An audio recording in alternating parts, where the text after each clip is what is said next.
Good morning, everyone. Hope everybody had a wonderful weekend, and I hope everybody's having a wonderful day today. So a little bit of a technical difficulty here. I went to go ahead and launch this ahead of time, and it crashed on me, like literally crashed all of Space Engineers, just dead. So we're gonna try this again. But this is the new scenario that I'm working on. Let's see if this will actually. If it crashes, there it goes. Okay, so we're going to have to kind of rebuild it from scratch. But anyway, so to explain on where we're at and what we're doing, we've been playing the provided for scenario that I started a while back that utilizes, I need to go ahead and just delete this. Delete. Yes. Okay. I bet I know why too. But we have been playing provided for, which is based off of utilizing the NPC provider mods. However, that one really hasn't been going the way that I was hoping for. It, to say the least, has been underwhelming. And just in general, wasn't quite giving me the challenge that it initially was.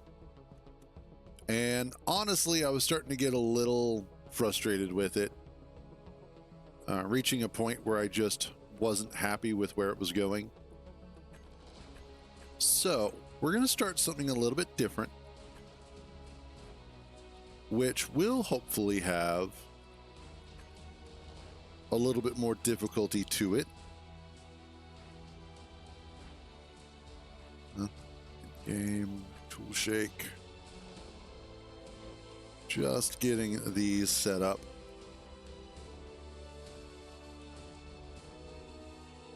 Okay.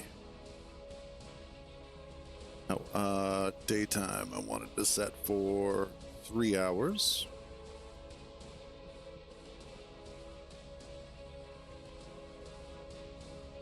Everything else looks to be in the realm of what I want. So this is where things are going to get a little more interesting, because there are various mods that I wanted to look at. First, I need build vision, build info. I need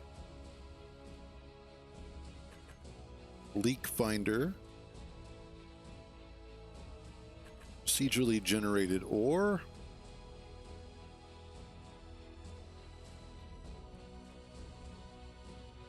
what is it? Vanilla survival experience is what we're going to go with, which is basically going to give us thirst and hunger.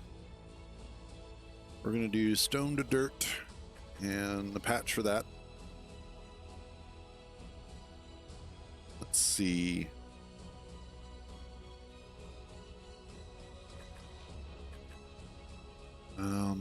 So procedurally generated ore is actually going to alter the ore patches and distribution on planets. So instead of being able to easily find clusters of ore that are easy to get to, this is actually going to be a lot more difficult. This is going to have patches that are just one ore.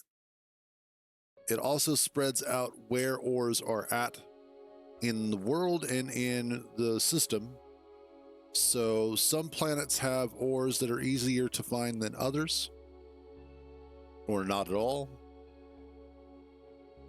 And just in general, should make it a little bit more interesting and require a lot more effort to find the stuff that we need. That's the hope. Now, I don't know what's causing. Actually, I think I might know, but There was also a shield mod.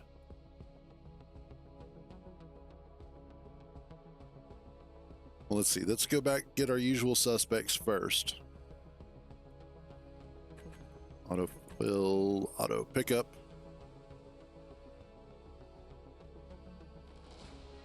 Camera panning. Camp.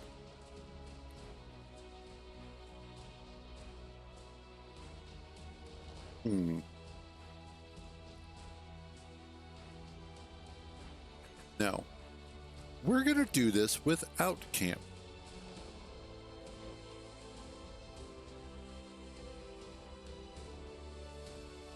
There's a couple others I need to look at real quick.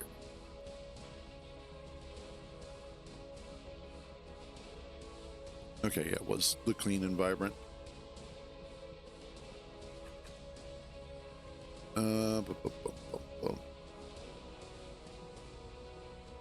Wanted to do modular encounters. Then we're going to add assertive.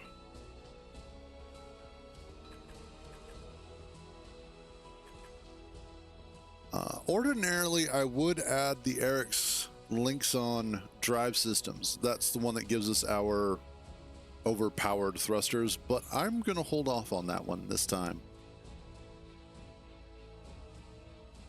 Let's do...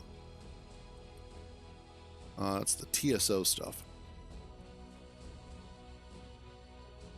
Want the more round corridors. Oh, and then the AQD...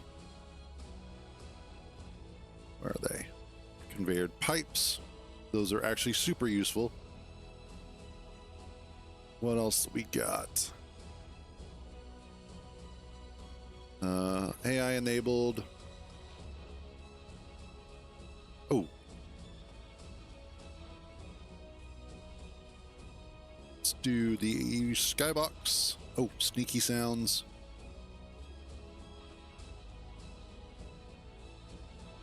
No sparks. No edges. And I'm also going to do no jetpack on planets or moons. So that way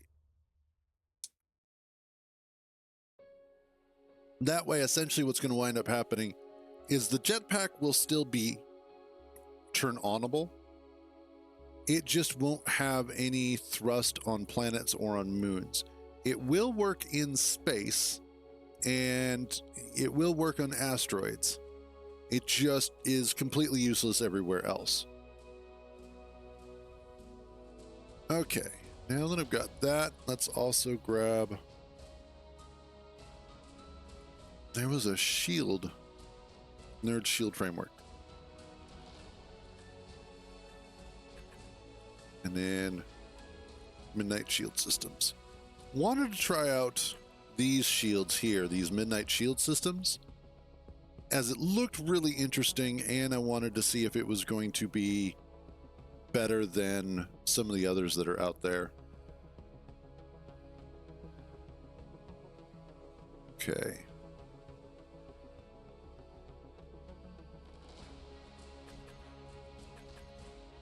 Let's get those. Grab. Oh, paint gun. Can't forget about that. Let's do more engineer characters.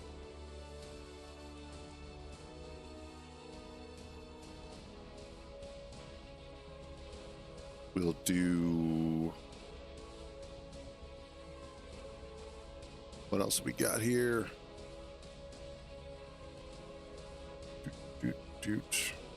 Independent. Ember Corporation.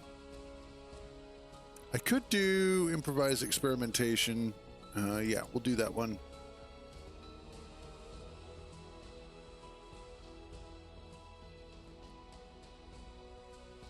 Wait, which one?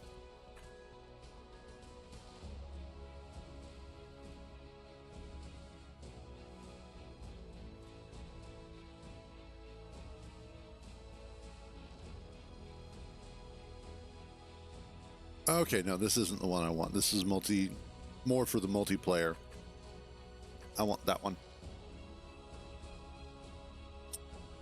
And oh yeah, cooperative takeover.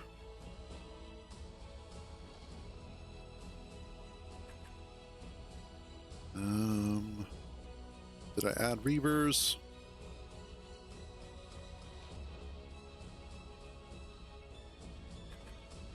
Rebels Lights. Wait. Wrong one. Rebels Lights, Rebels Gates. And Robot Raider Pods. I have the AI enabled. Yes. Okay. Honestly, this is one of my smaller mod lists. And just kind of making sure that I've got everything else that I'm going to need. Oh, MA weapons. Weapon core weapons.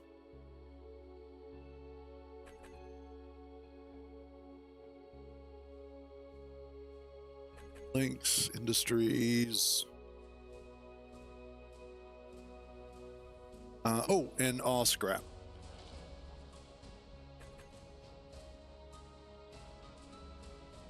Okay, I think that about covers most of what I want.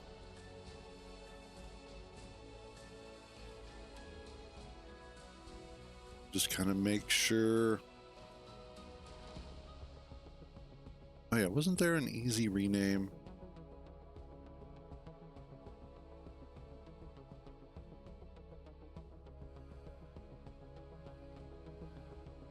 Bum, bum, bum, bum, bum.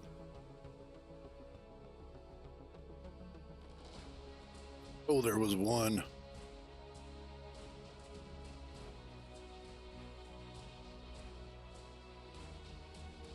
Huh.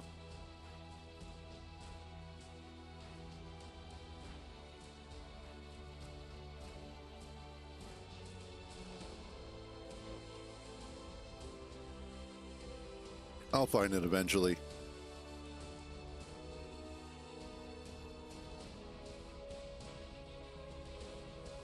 Okay. That should be everything, hopefully. Okay.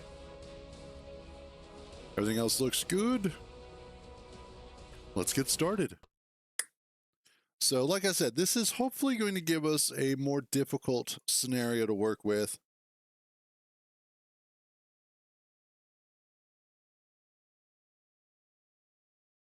Nice.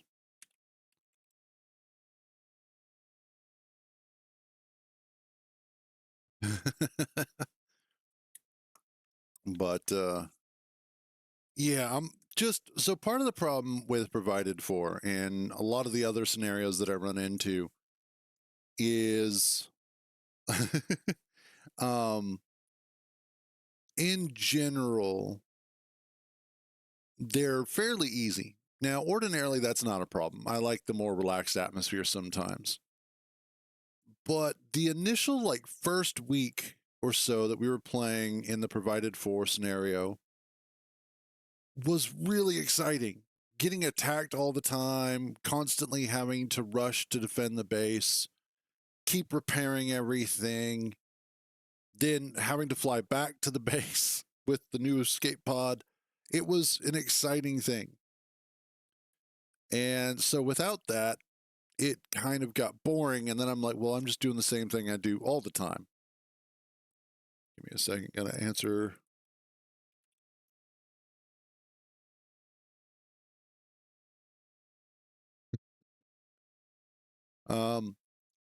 There we go. Okay. So the reason why I'm still going to be choosing Earth-like instead of any other is because of the fact that with the procedural ore mod,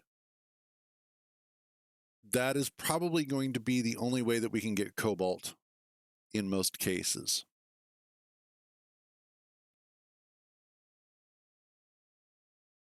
So let's save just in case and respawn. Please, Lord, don't crash. Okay.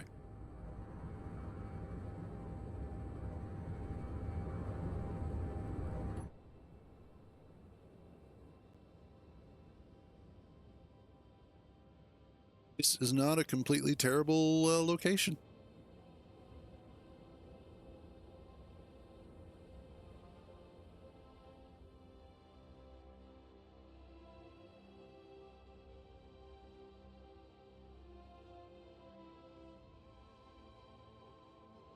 All right.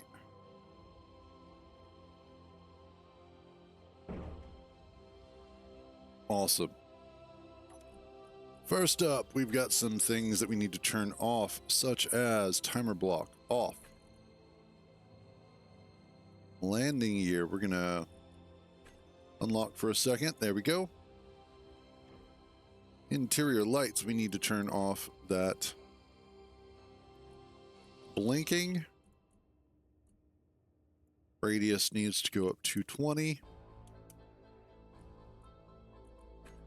Really? Oh, I guess so. Intensity though, 1.5. Corner light.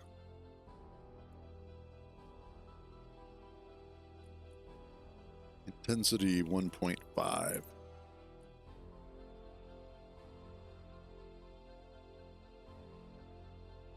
Everything else, actually, beacon is off. Antenna, we'll leave on for now. It's fine.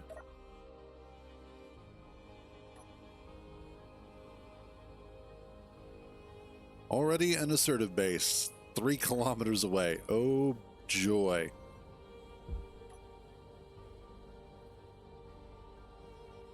All right, so I need liquid waste, solid waste. Oh, that's going to be fun. Hydrogen bottle.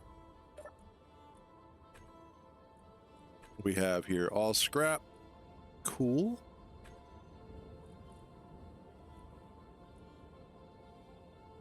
Oh, cool.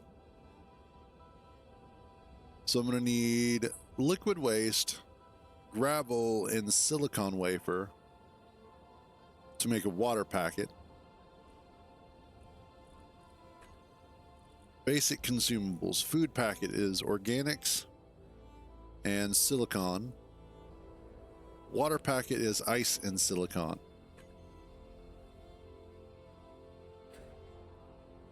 That's right, I have I went to jetpack immediately. This is going to be brutal.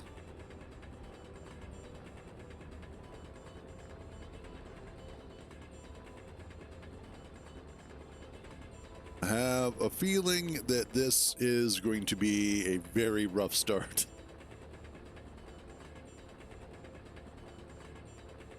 But that's what I wanted.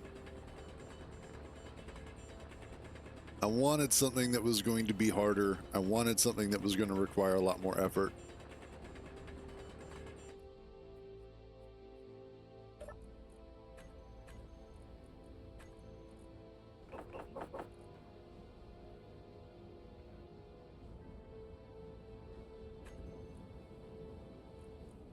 Oh, I'm just pulling dirt out of that. Okay. I need to get down to the actual stone. Ooh, I like this.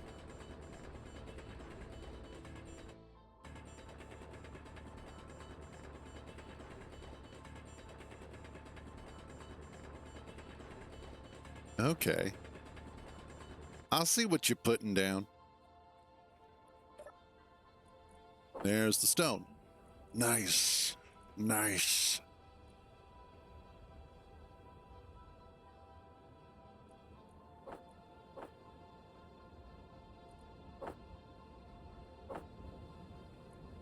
Okay, production.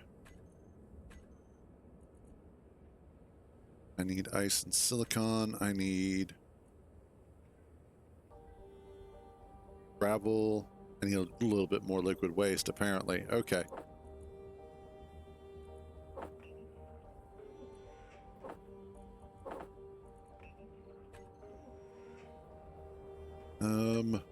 Hmm.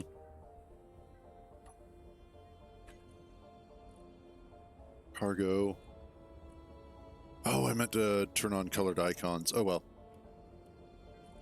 Not that big of a deal. I can do that later.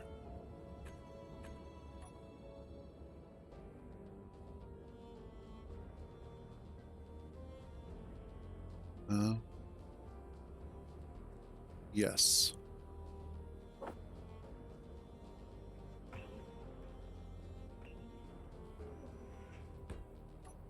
Okay. And see about getting that on there.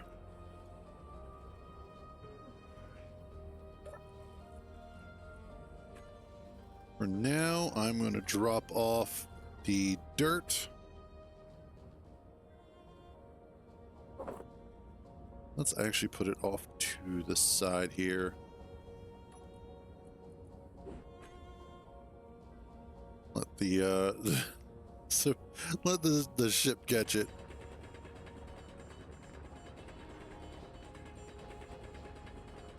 Grab more and more stone. Our usual sort of start here.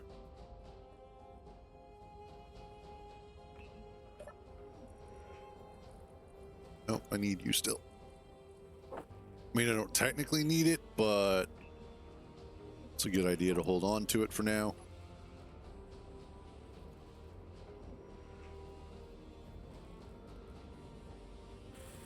There we go.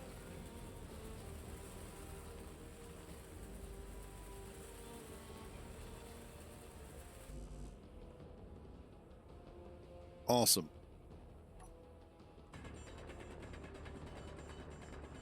And that is infinitely better. Well, not infinitely, but definitely way better to have than the medium cargo container we usually put on the back there. Let's also grab you, put you in there. Okay, cool.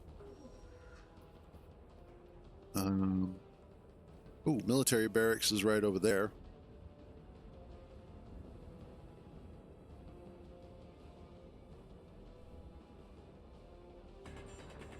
So we've got some options.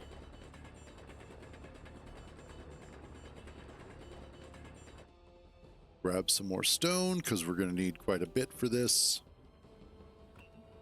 And on this playthrough, I'm also going to be doing above ground basing, because digging underground is fun and I enjoy the digging, but when it's all you do for your base, it's kind of like, okay, well, that's old. So I'm going to go ahead and just stick to an above ground base. And we'll see how it goes. It's this time I want to try some spicier stuff, if you will. Oh, goody.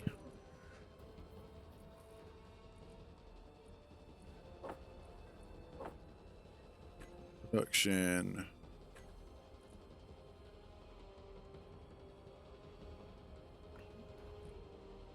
See if I can make one of those. Nope, not yet.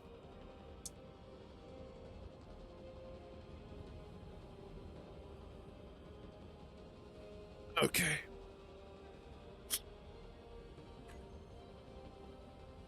I am eventually going to have to try and find some ice somewhere. Without a jetpack, that's going to be a lot more difficult because I don't have the benefit of elevation. So I'm going to try and get... We'll try and get a base going as quickly as I can.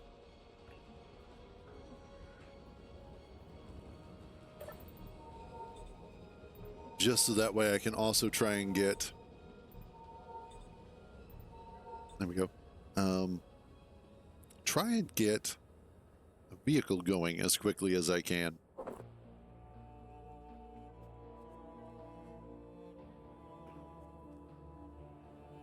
All right, let's go ahead and clean up these bars here.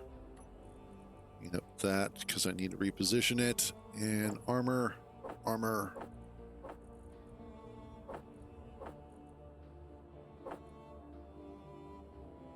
Glass doors. Actually, get rid of you. Transition.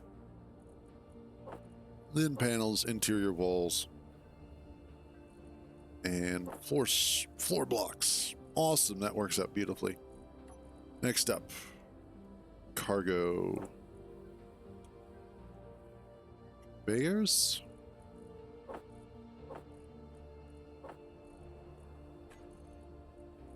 Battery. And then we should be able to go from there. Okay. So I need production.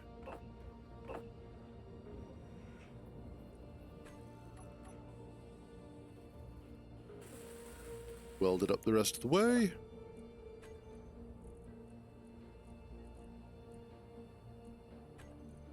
Let me get this.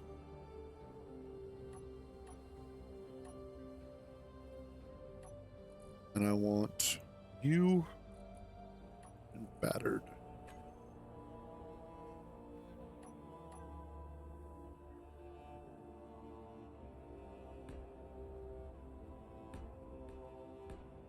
Okay, that's a good start.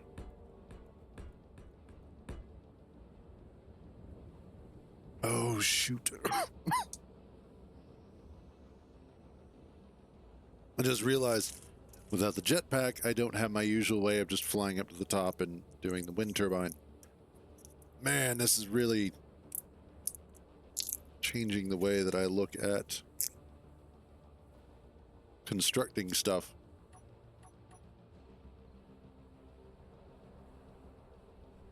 Also,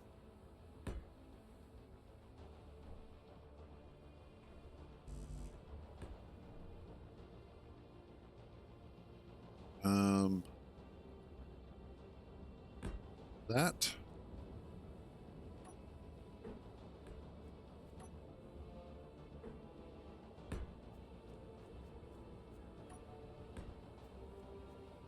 Okay, this could work.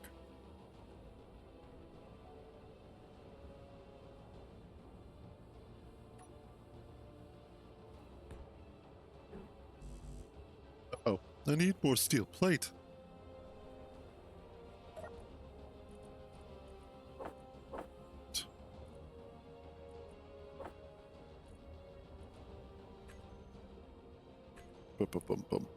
Production. Let's just make a whole bunch more. I'm absolutely going to need more stone.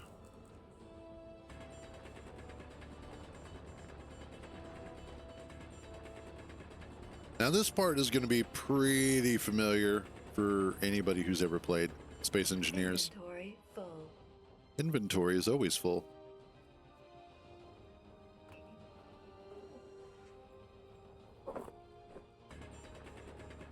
But it'll be interesting to see what it looks like later on.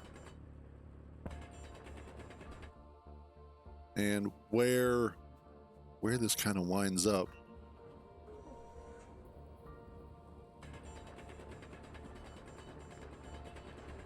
I am hopeful that it is an interesting long-term playthrough, at least to get us until Space Engineers 2 Survival comes out.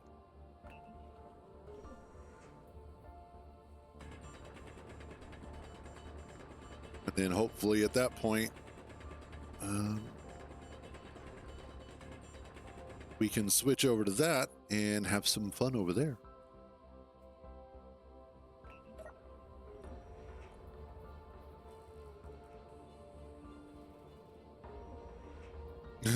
Suit frame.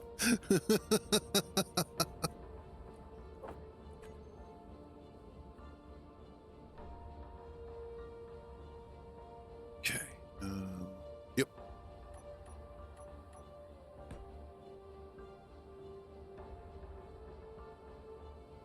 And then you.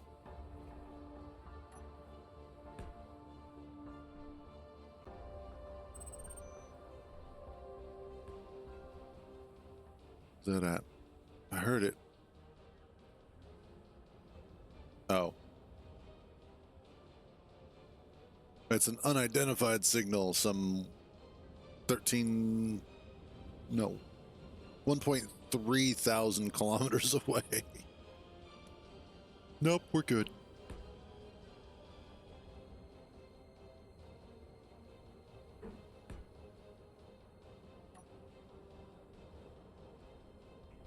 Oof.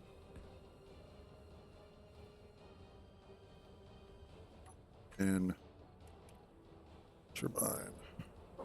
I want you.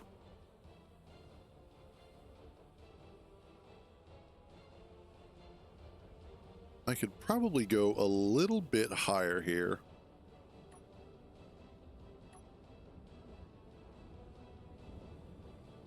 Yeah, there we go. So over the weekend, I was looking for something to play that is, something I've obviously played before, but I wound up trying out Minecraft again. And I realized very quickly that I couldn't restart, or I couldn't get back into the save that I had started for Create, because it just wasn't feeling right.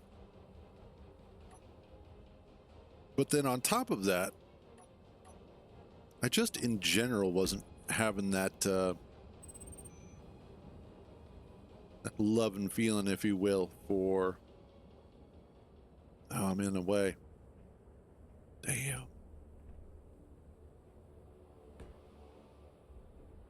For Minecraft, which is kind of annoying because I want to play it.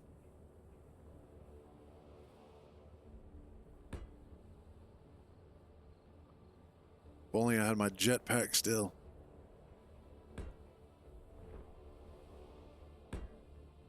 Okay.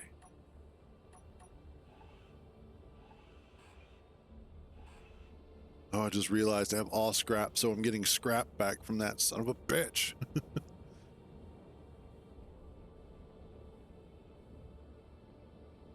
That's okay.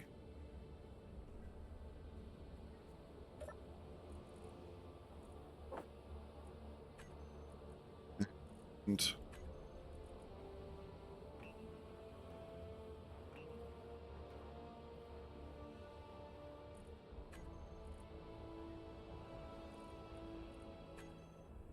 still needs some more.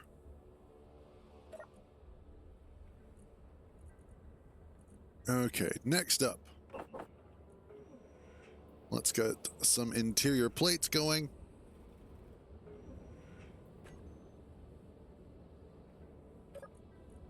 Oops. And specifically because we need to get the first turbine going.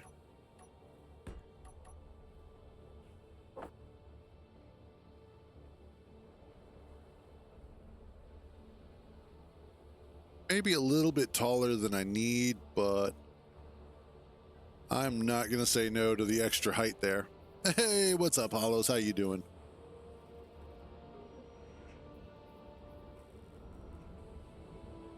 Give me what I need. Almost have everything.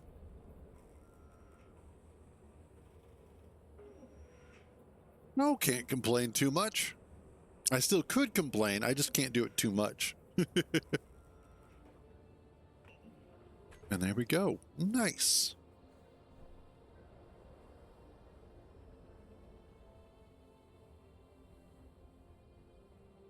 And get our first turbine welded up.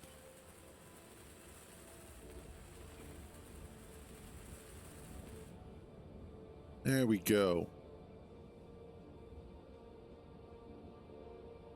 Awesome.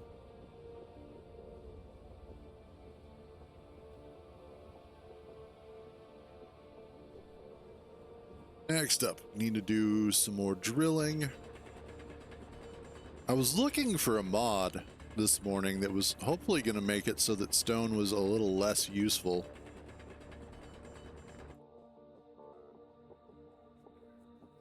But I just didn't didn't find one that really suited my needs. So, yes, less useful. As I want this to be more of a challenge. I want, I want to have to, like, struggle a little bit here.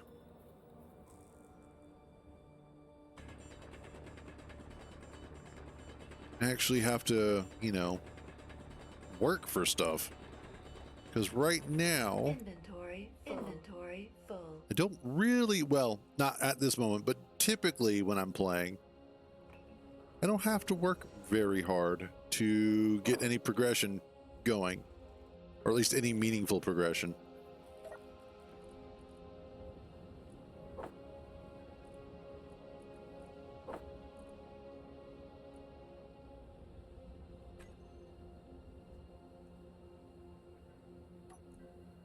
Okay.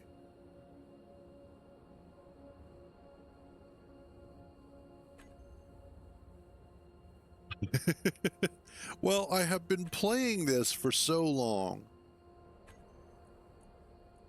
that it reaches a point where I need the extra challenge.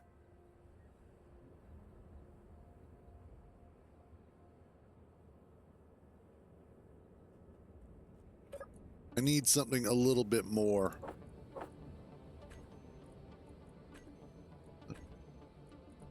Let's see, for food.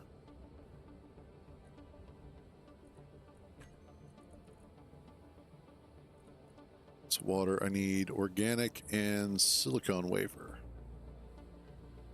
Hey, dots. Yes.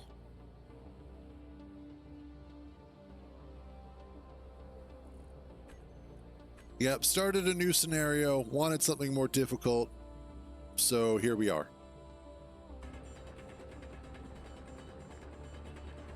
Also, I wasn't getting attacked enough, so I had to change that. So hopefully getting attacked will become more of a thing in the future. Full.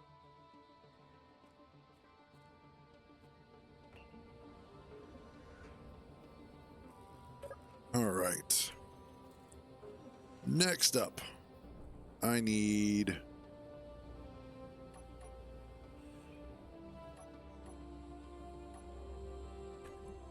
a basic assembler and refinery.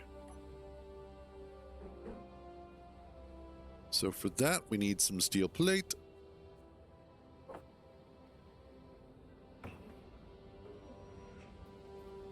Which will probably require a bit more mining. Ah, there we go.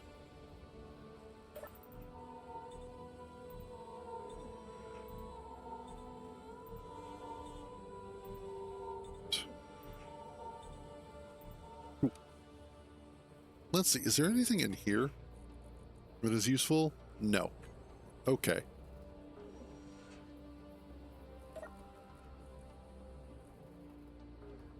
Just realized I've got robot raider pods, but I don't have an easy source of magnesium. This is going to be rough. I can already feel it. What if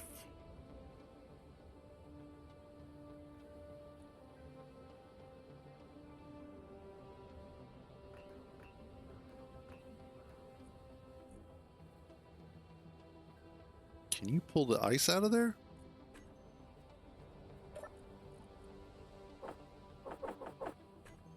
No. Okay. So I will do that for you.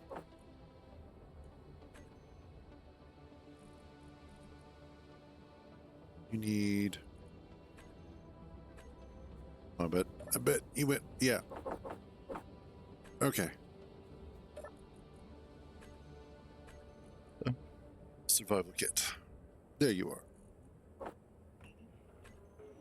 There. Now I can do the organics so that I can do the food. Man, that... I'm actually glad that I'm not using my jetpack a lot. Or at all. Because of the fact that allows me to have the ice spared.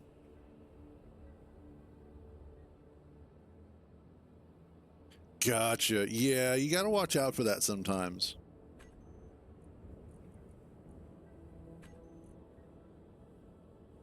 Unfortunately, that's organics. Once things get to a certain size, they tend to get a little too big. Let's do a couple more of those. A water packet and a food packet. That's one thing that I hope that is fixed better. And so far it seems to be. But in Space Engineers 2, even when you have larger ships and whatnot, the game still feels like it runs really well. So I'm hoping it stays like that. Oh, awesome. And then I just need the food packet.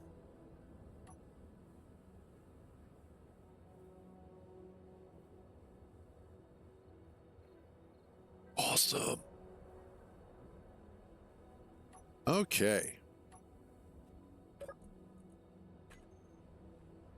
Now we're getting some stuff done. Yeah, that I've had some saves that were like that as well. Is that there's so much stuff in that save that when it goes to actually save, it has its problems.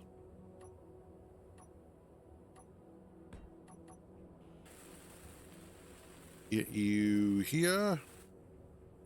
Let's go ahead and grab some more stone. Because why not?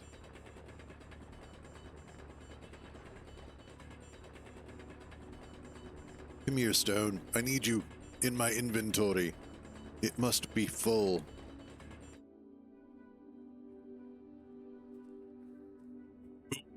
Yeah.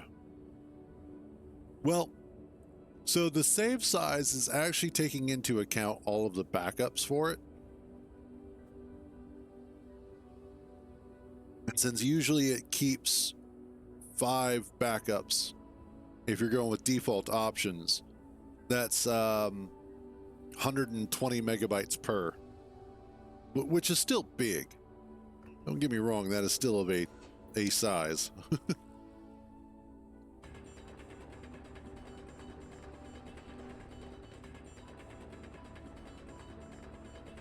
But that is one of the drawbacks to having a long-running game or a particular playthrough that just has a lot of stuff on it.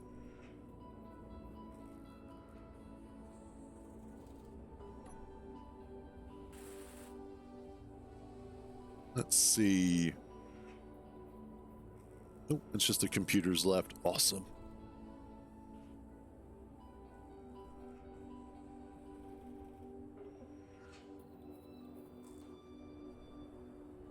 More RAM, definitely. I'm running 64 gigabytes of RAM, and that generally tends to make most of my playthroughs pretty smooth. Better video card will help as well in the long run. But I think there's just a point where it doesn't matter how powerful your computer is. It's just going to chug, and you're always going to have issues. I think one of the other things is to make sure that your saves are getting saved to an SSD of some sort, whether that's on an M.2 slot or just a regular SATA SSD or solid state drive.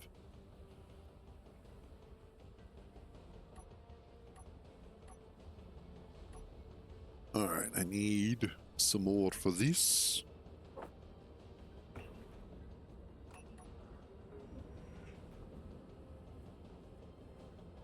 See if we get enough.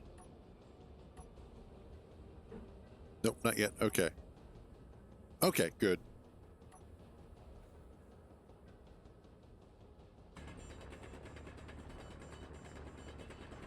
Some more stone. Inventory full. No. Not my poor inventory.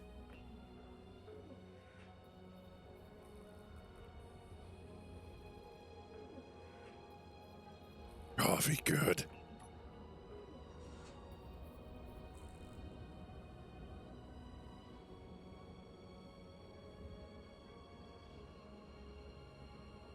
That's generally not a problem. It's not as much of a problem as it used to be. Now, if you are on a lower amount of RAM, something like 8 or 16 gigabytes, then you will start to have issues. But the more RAM that you have available, the more that Windows will actually load more of itself into RAM and utilize your hard drive a little bit less, at least from what I understand. I could be a little bit wrong on that. Yeah. 16 is a good minimum. As a gamer, you're probably going to want 32.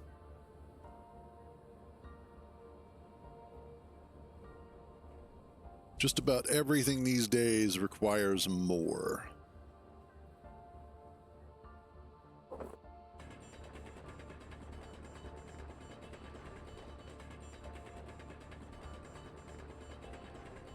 Inventory full. Dooch.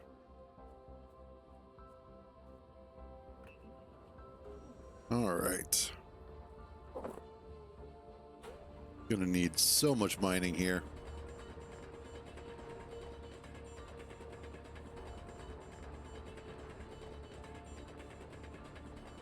And then once we get that refinery done,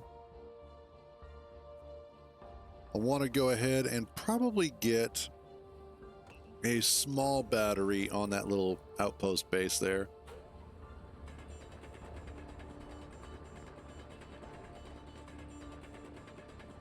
Inventory. You don't full. need more than 32.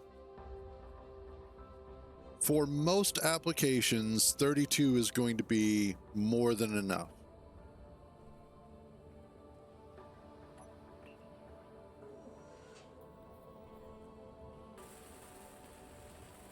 It's only in rare cases where you would want more than 32. So like I know, for instance, like Star Citizen works much better with 64. But that's because the game is horribly optimized and they don't want to work on it like they should. They've got a bunch of baby developers.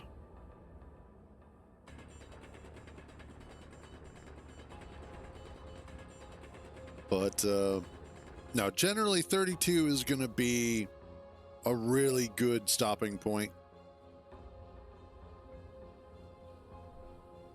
You know, I badmouth Star Citizen a lot, so I'm going to keep this brief. There was a point when the game was starting to look really good. And it was actually starting to work the way that it was supposed to. And then they fucked it up. And it's just been going downhill ever since.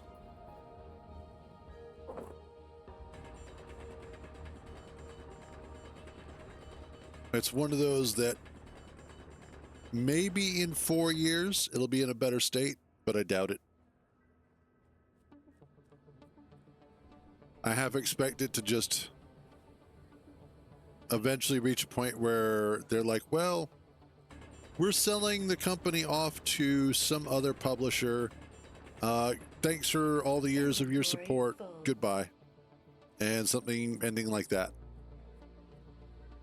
At which point they would get majorly sued and Chris Roberts would kind of just disappear. He would evaporate.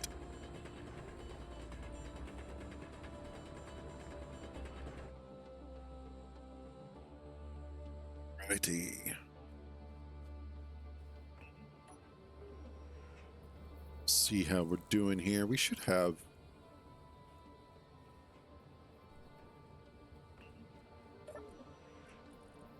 Why do you not have more?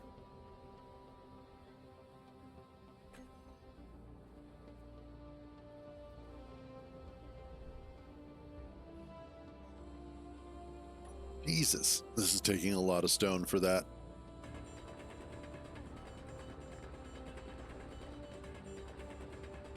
And Inventory full. there it goes.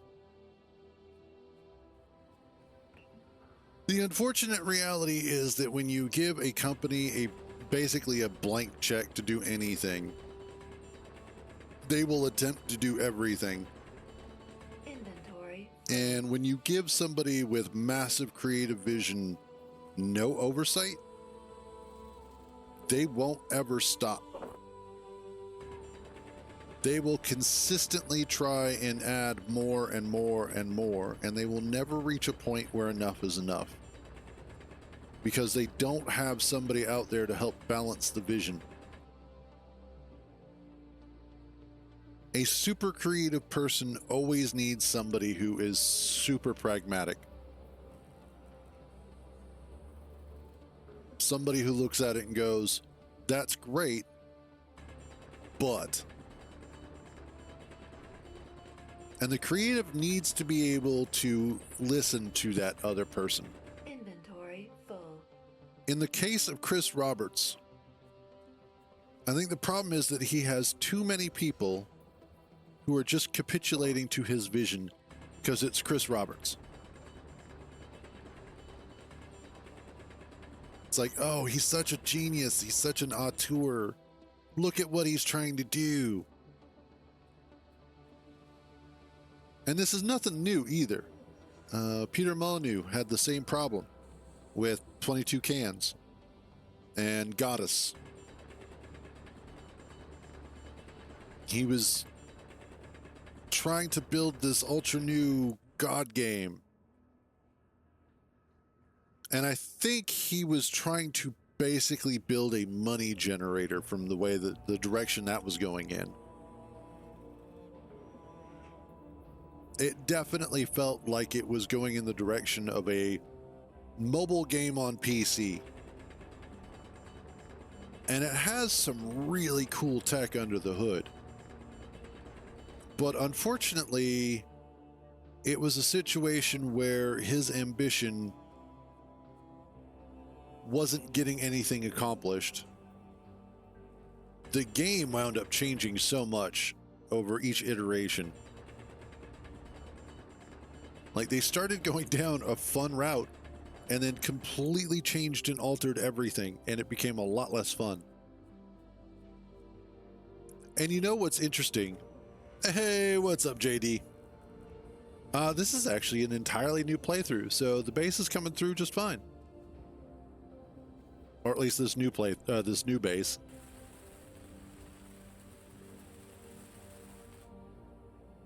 Wait a minute. There we go.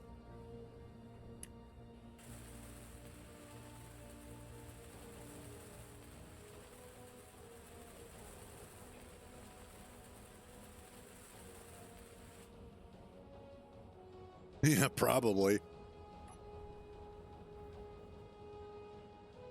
Now, what's interesting about this, the topic of discussion of creatives and whatnot, is then we also have the flip side of this, which is Hideo Kojima,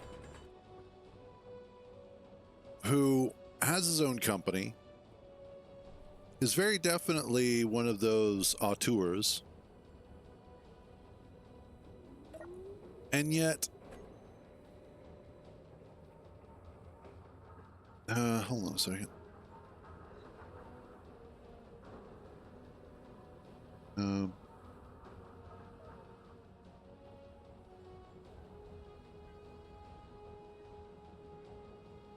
But yeah, absolutely. Death Stranding is an amazing game. I can't wait for Death Stranding 2 to hit PC. I'm really looking forward to that.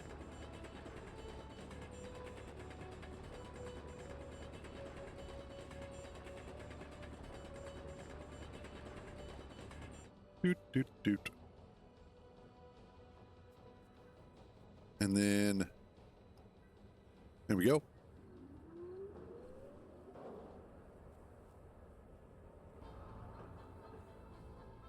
Because that's one of those things that I know a lot of people when Death Stranding 1 came out, they bounced off of it hard. They're like, this is the most boring game ever. It's just, you're just delivering packages. And it's like, oh, there's a bit more to it than that.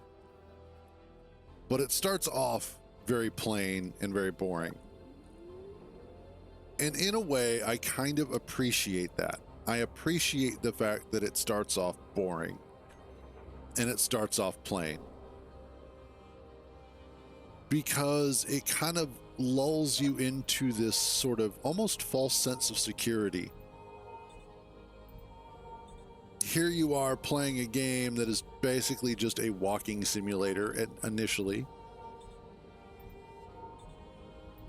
And then little by little, it starts pulling you in. It starts expanding the lore and increasing the various aspects of threat, until eventually you realize there's a lot more going on there than you were led to initially believe. And it feels good. If you stick with it long enough.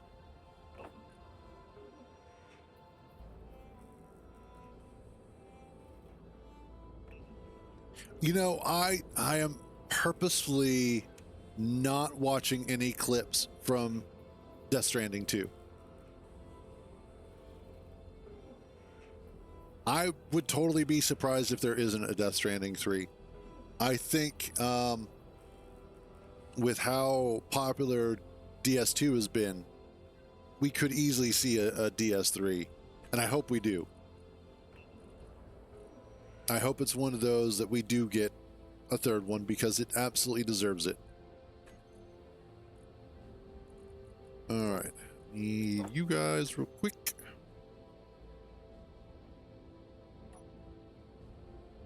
Awesome.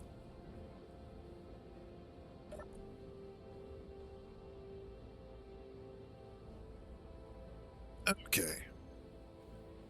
So the fun is going to be,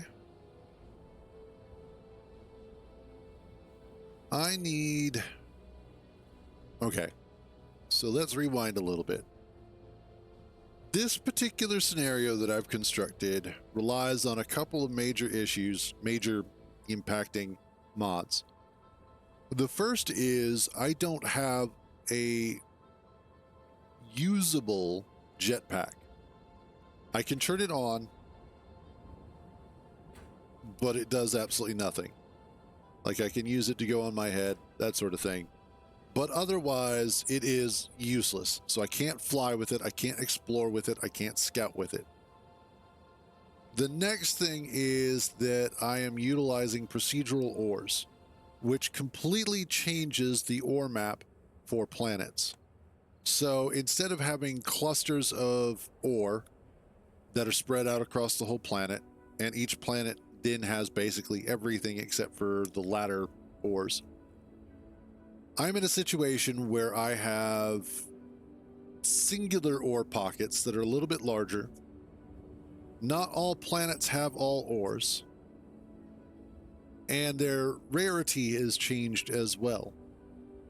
On top of that, I'm using awe scrap, so anytime that I scrap something down, I just get scrap back. I don't get its original resources.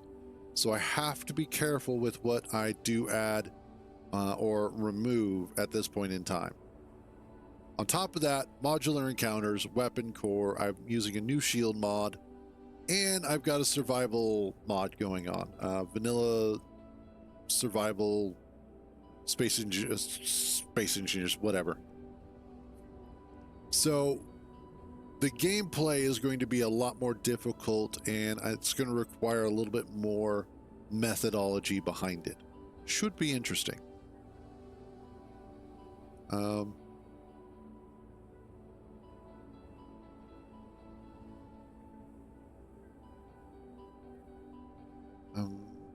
Yes. So I don't know. I don't think you could make Death Stranding without Hideo Kojima being involved with it. It's one of those that game is very specifically the child of his weird brain. It's one of those that you can't separate the two of them. You can do a Death Stranding in the basic mechanics, but the batshit insane story can only really come from him. That's just the way that he looks at the world. And you're right. The nice thing about Death Stranding as a series is that it is so vastly different from everything else out there. It legitimately feels like a AAA indie title, is the best way to look at it.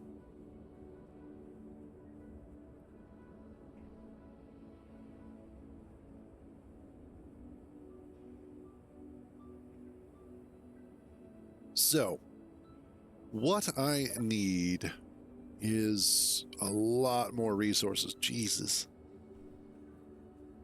I thought I had more, but apparently I don't. More of you.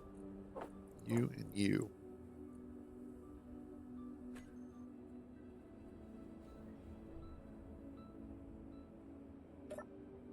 And specifically, we're going to need a lot more of this for now, because I need to be able to make Inventory full. I need to be able to make my inventory full. Specifically, what I need to do is I need to get a rover of some sort built, some sort of scout.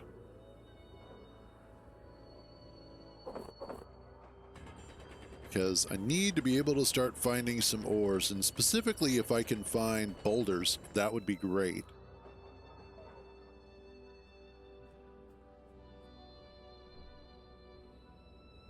Let's get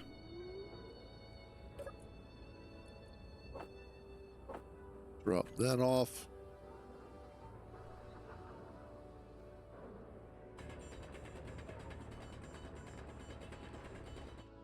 I need more ore. This is hopefully going to be one of those that I do wind up finding that challenge that I'm looking for, but not so challenging that it's impossible. I think that's one of the fine lines that you have to kind of walk down is this going to be brutal or is this going to be impossible? I don't mind brutal. Impossible pisses me off. Is probably why it's a good thing that I don't play like Elden Ring and those sorts of games, because I'm terrible at them. Although I really should play that game that Hollows had gotten me, that oh god, now I can't even remember the name of it. But Dark Souls-esque game that I was having some issues with, especially after, you know, reinstalling everything and doing a fresh cleanup and whatnot. I think they also did go ahead and fix some of the issues. No, not with Becky. Full. Inventory full.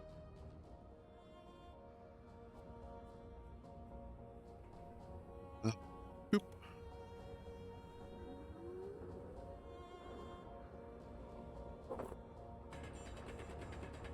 Okay. See where we're at stone-wise.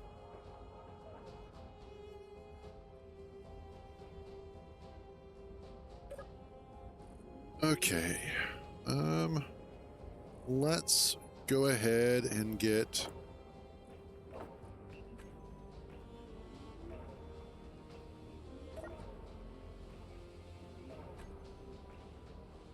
might not be a bad idea to get a second wind turbine going.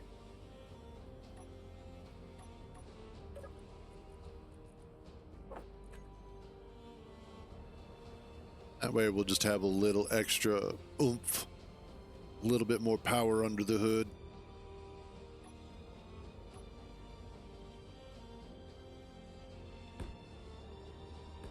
That is not where I wanted you at all, and that sucks. Fortunately, that's an interior plate, and those are a little bit cheaper, but still.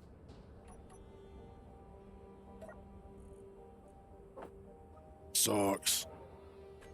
Okay. Let's get back up here.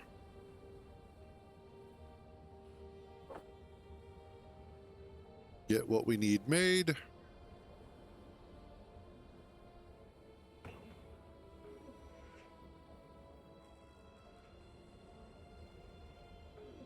God, I need new lungs.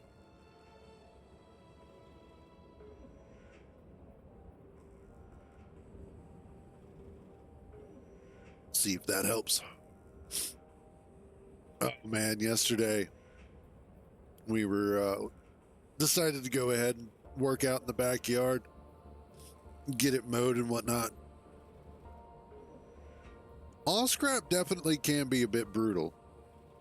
It just depends on how well you know the game. But we were working out back, and it is definitely hot. Especially when you're used to being inside all the time. But man, nothing reminds you of how out of shape you are like trying to mow the lawn. When it's hot and it's humid. And this was in the morning, so it hadn't even gotten as hot as it could. But it was fairly brutal as well. But it was funny because I was working on mowing, and my mom was using our weed eater with this chainsaw attachment that we have for it. And she was having fun cutting down all the little saplings and whatnot that had grown, and she was getting tired of it. I think that's about where we were yesterday. 45 C2F 113.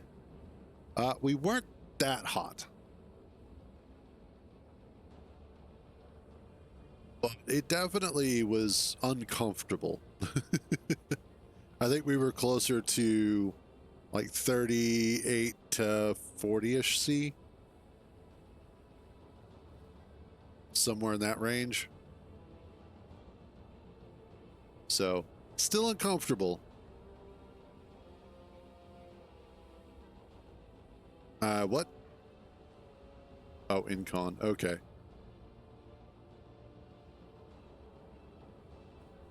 Like, wait a minute.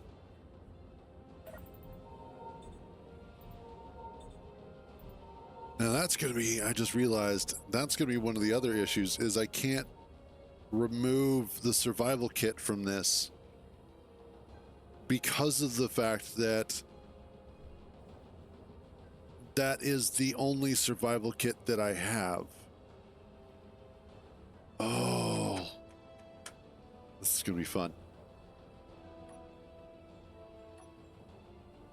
Okay, I've got those two running. I need... What's next?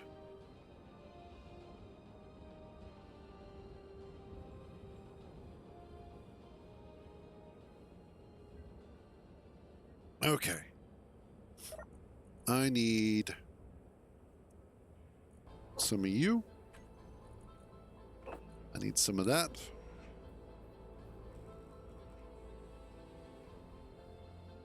Cool. All right. And then I'll probably have to grab some more at some point.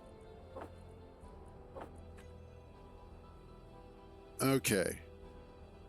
All right, Dots. Have a good one, buddy. Thanks for stopping by as always. I'm going to need a landing gear.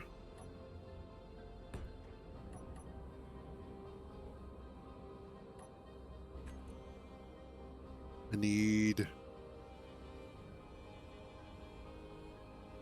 Yeah, no worries. Have a good one. Stay out of trouble.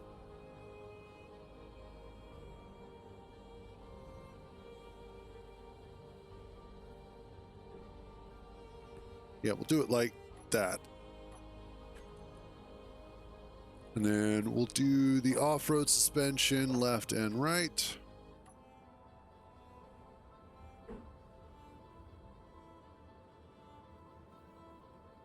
What about compact? Yes.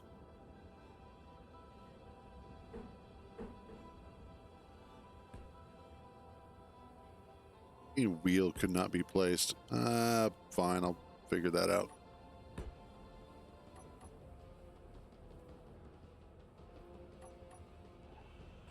Hate that. Okay, let's try this. You are seriously gonna be a pain in my ass. I can already feel it. Okay, next up, I need...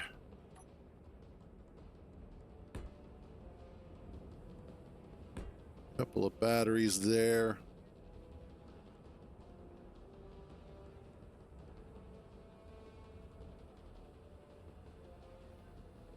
And then the ore detector.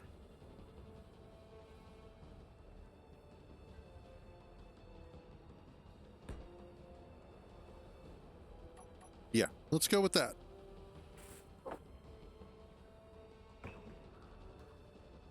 And we'll see, basically creating a small, cheap rover where I can try and survey some boulders. Hopefully maybe find something underground like iron. If I'm lucky.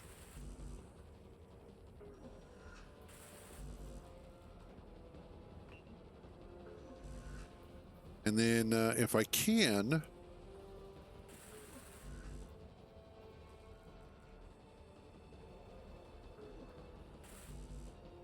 Come on. There we go.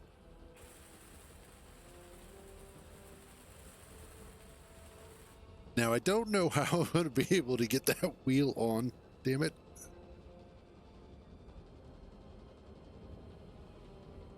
God bless it. Tired of coughing.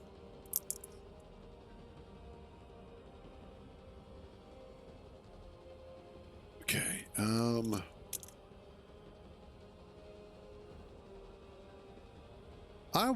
I have an idea. Okay, what I'm going to do is I'm going to go ahead and get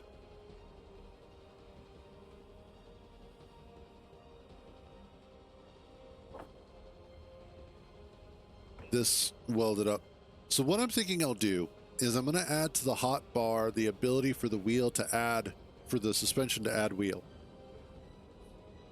Once I get everything welded up, I'm going to cut it off from the landing gear. I'm going to jump the vehicle up into the air, if at all possible, and then add the wheel that way and see if that works.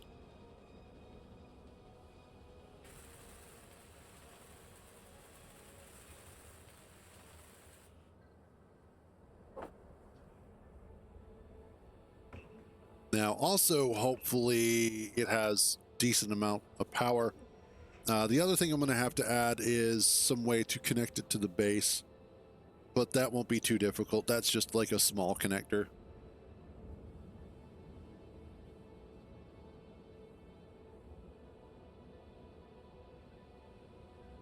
What, in Space Engineers?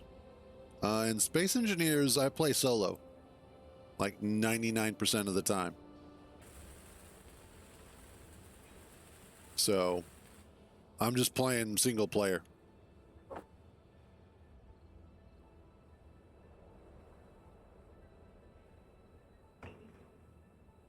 Now, as far as getting attacked, I do get attacked because I usually play with like Modular Encounters or NPC Provider, which is like a newer version of Modular Encounters.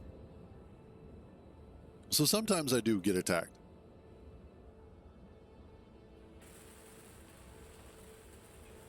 I did play on a private server recently, one of my own devising,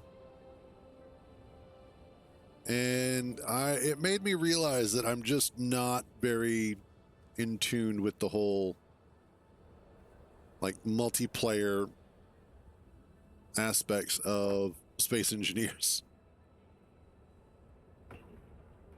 It was fun,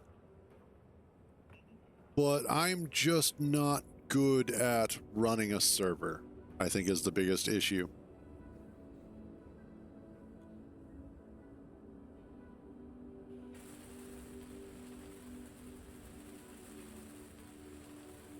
Okay, there we go. Oh, I bet I know why. I bet it's because of the landing gear. Yep.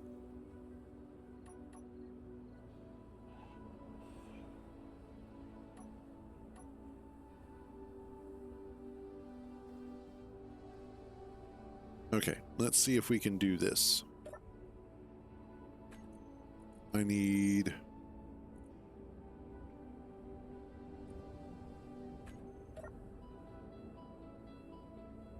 It kind of does. It also takes a specific kind of mindset that I just didn't have. And the way that I had set it up didn't quite work for what I was wanting to accomplish. If I ever ran a server again, I would very definitely make sure that it was more of a personal server in terms of running it on my own hardware. Because paying somebody else for a server kind of sucks. The options that you have available are very limiting and just in general aren't as useful. Add wheel, there we go. Okay. So here we go. We're going to try this trick.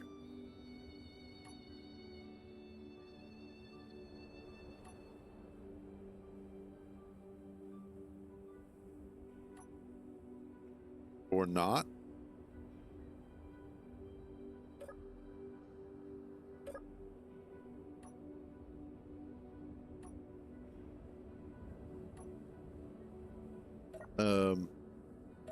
The hell?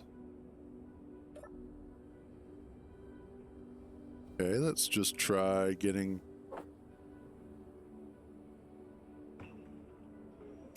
all of this done up. I don't know. Like, it's just not wanting to work.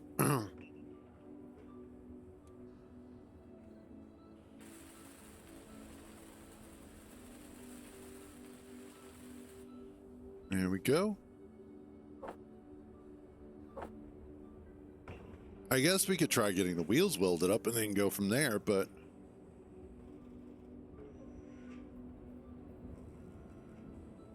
I don't know why you're having such problems.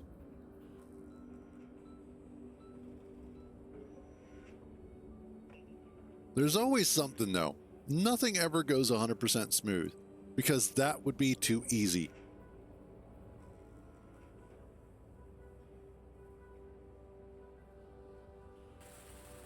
Probably going to need a little bit more stone here in just a few. The other nice thing about this, though, now that I'm thinking about it, is that this will make it so that, yep, that's what I thought. So that way I can go ahead and go grab the unidentified signals or the unknown signals that are nearby. Potentially get parts from them, but definitely get their scrap.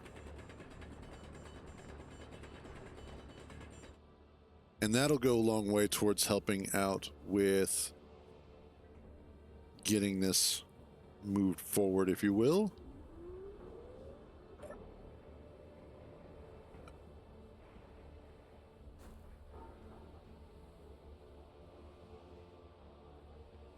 Wow, okay.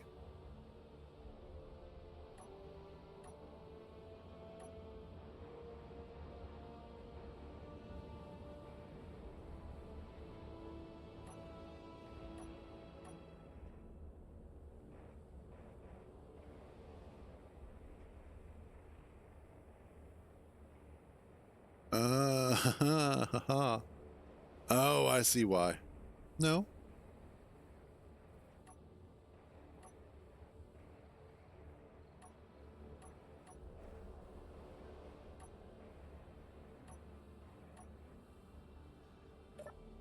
Okay. I wonder.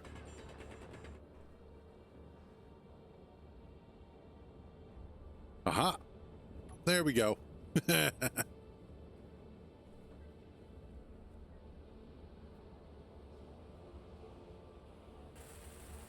All right.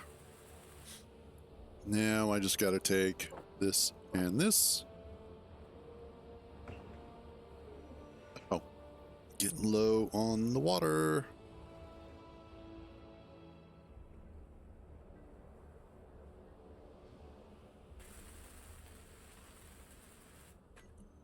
I only had, yeah, I had both wheels on there. Cool. Let's see.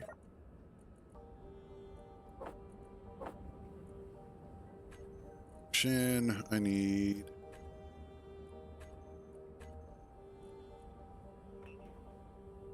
Oh, I need to grab some silicon. Okay.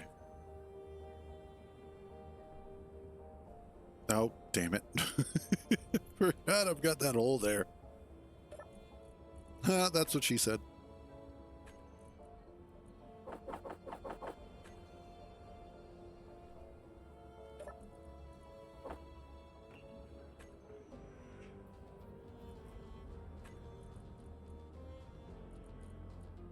Get that. Excellent. Now we do more stone mining. More of the stuff that we need.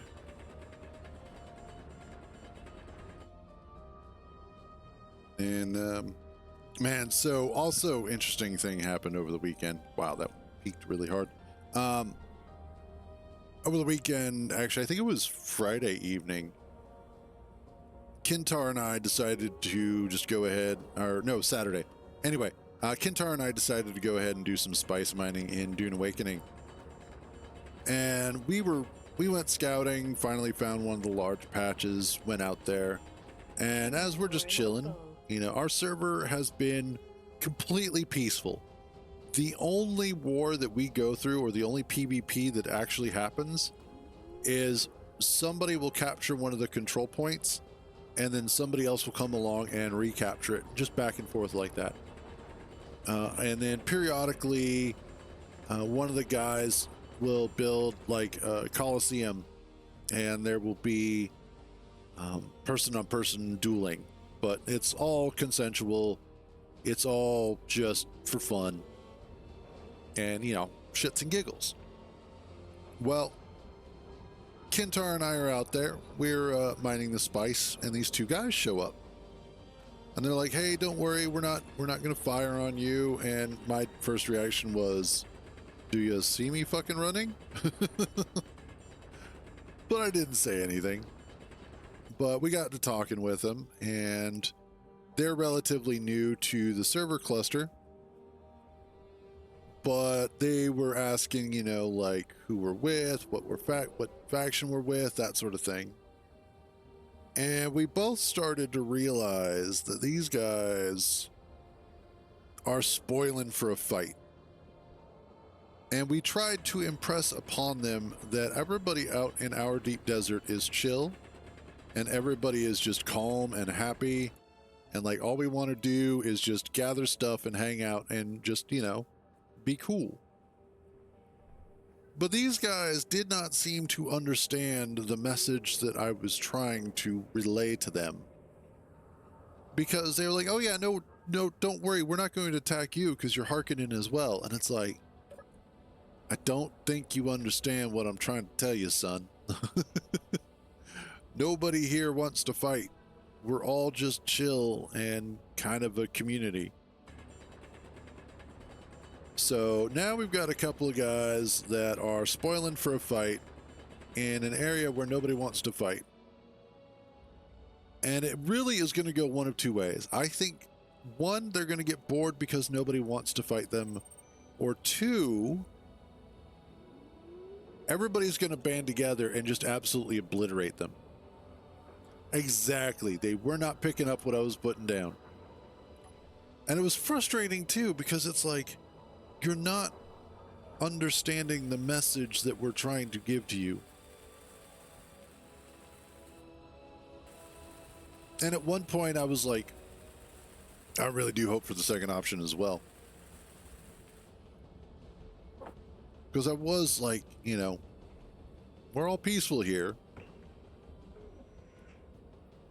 And they just didn't want to get it. And they're like, yeah, the deep desert's for PvP. And it's like, then you should have stayed on a public server. If you were looking for a fight, you should have stayed where everybody wants to fight.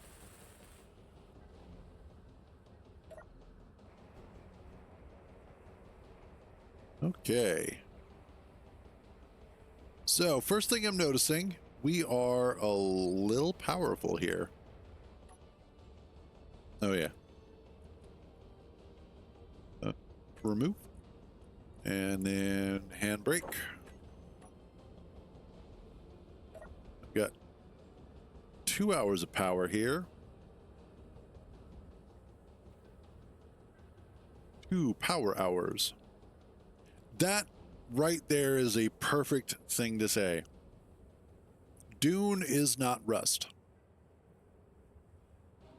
And I think that's one of the biggest problems, is that everybody who wants PvP wants it to be like Rust. Funcom is trying to make it out into like EVE Online Lite. And most everybody is just like, we just want to play this game, we want to collect resources, and we want to do fun PvE stuff. And I think that's really the bulk of it. I need a gyro. That's what I need. And I'm not going to find it there, because I'm an idiot.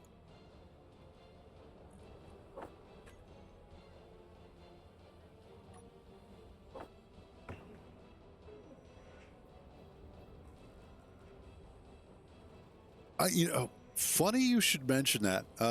Last night, I was giving my sister some shit because I saw her playing Grounded. And I was like, really? Grounded? But we were talking about the fact that the resource collection in Grounded is actually pretty good. The overall gameplay is fun, that sort of thing.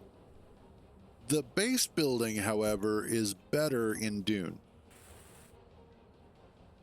And from her, that's high praise, honestly.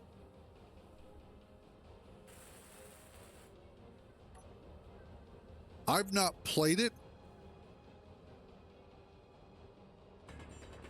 but I'm also at a point where it's difficult for me to pick up new survival games in a lot of situations, just because I get kind of worn out on them, since they're basically the same thing as everything else that I play.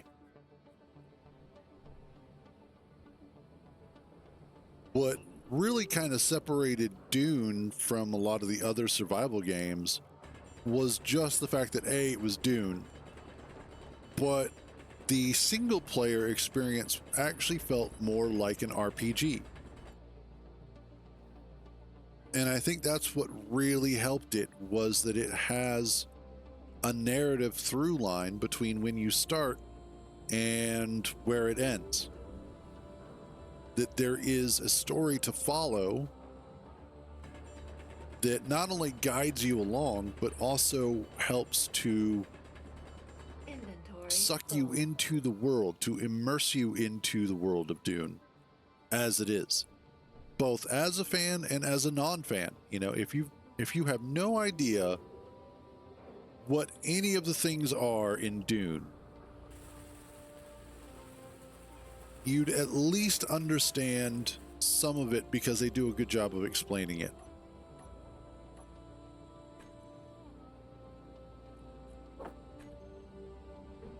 Okay, we want the small connector.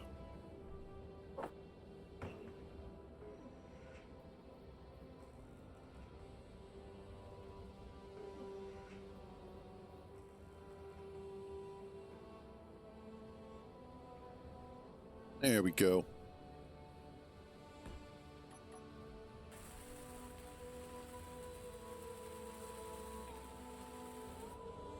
All right.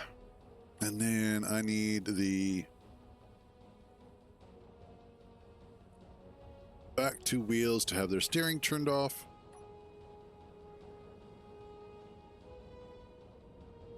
And there we go. Okay. Ore detector, 50 meters. You are switch lock. You toggle block on off. Although that doesn't seem to take up too much power. Okay.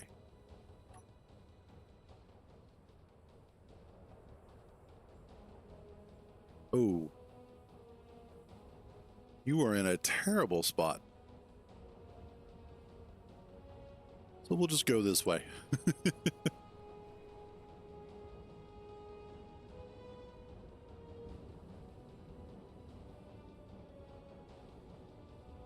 Yeah, good point. Yeah, I know Co's played it off and on. And it is one of those, I think it just recently updated as well. I'm not too sure. But in all fairness, it is difficult to find good survival games on PlayStation compared to PC and Xbox. Since Xbox has the Xbox Pass and gets a lot of stuff from the PC market, if you will.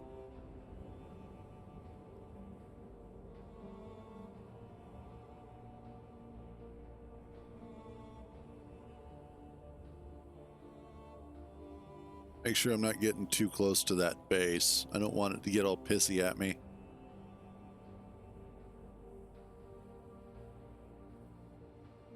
But I also need to be careful that I don't go exploring too far because I don't want stuff to spawn in my way. So it's a kind of a catch-22 there.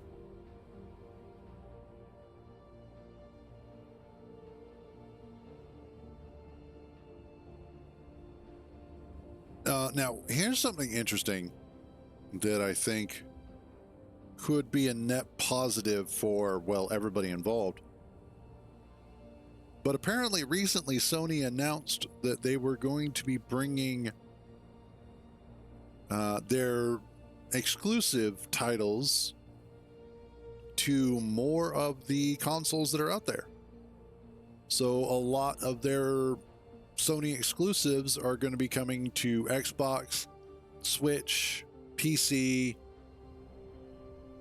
and just in general making it more available for everybody, which I think is a huge bonus.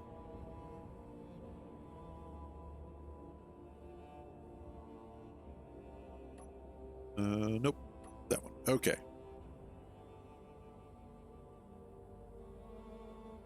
GPS. Silicon. Actually, no, you're a boulder. And we are 2.4K.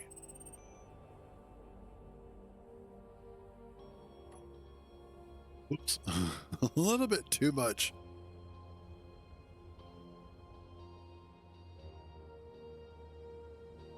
I think it's because I got a little bit too much in the back end. I could probably put a couple extra batteries on the front.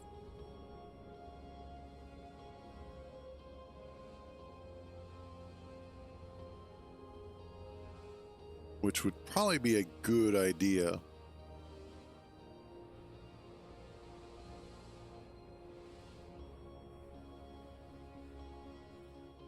Oof, that almost sucked.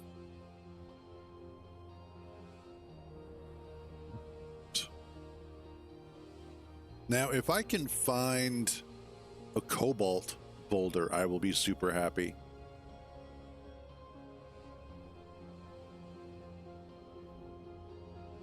That would make me incredibly happy, because I can at least at that point get a cargo container on our little base.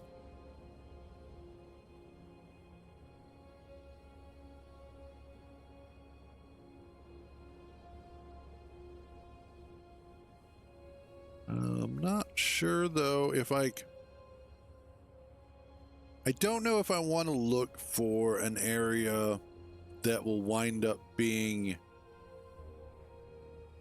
a new location for a base, or if it's one of those where I'm just going to build where we're at and hope for the best.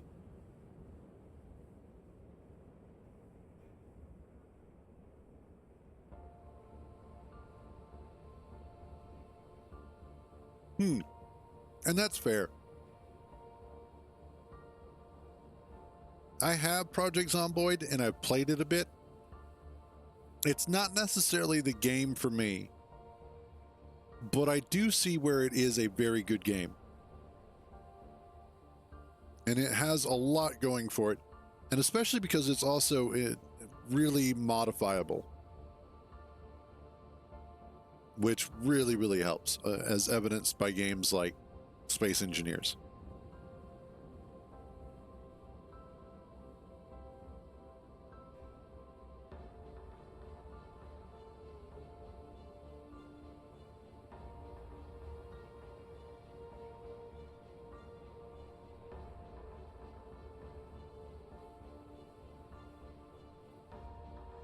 Yeah, this is going to be rough.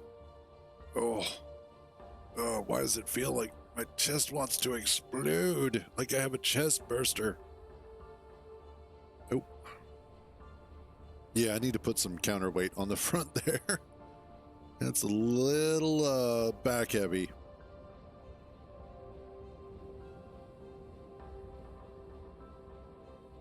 Nah, it's just some heartburn.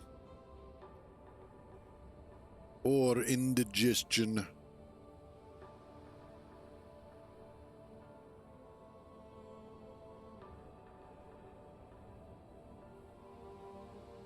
Would even be a reminder that I'm getting hungry.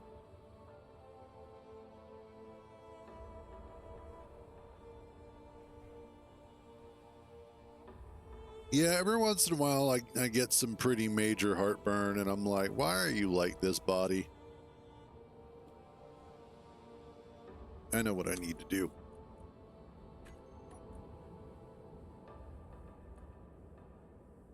Rover wheels.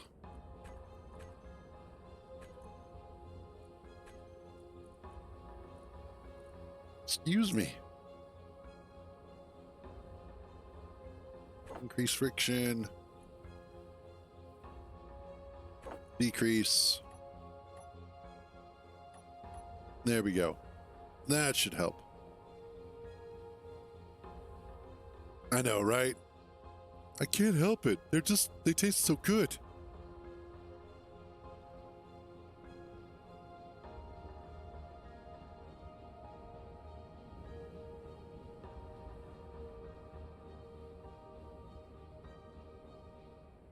Yeah, I think I might make myself some meatball. Actually, so the other night my mom made lasagna, but she had a lot of the beef, the ground beef, and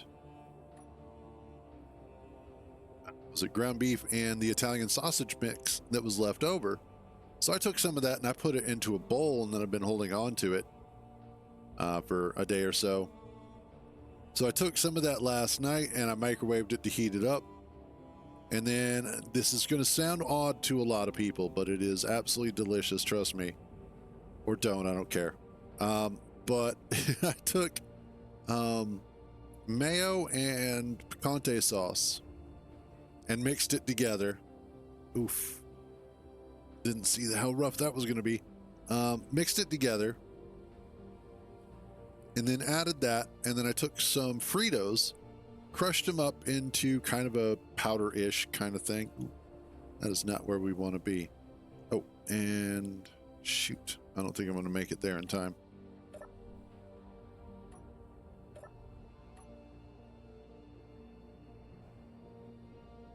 Oh.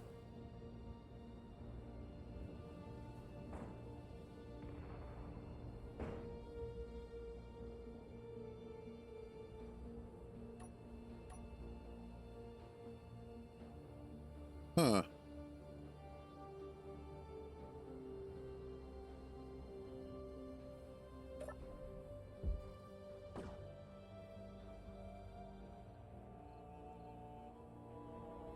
Almost.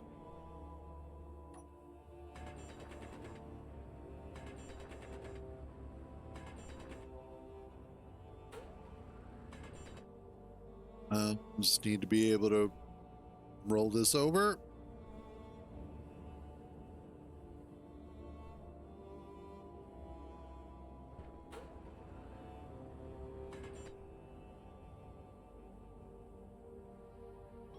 Okay, let's see.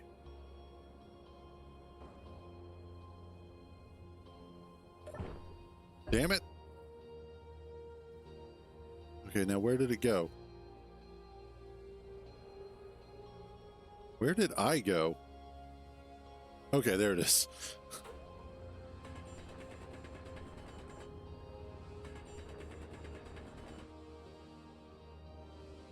No, I need you to roll the other way.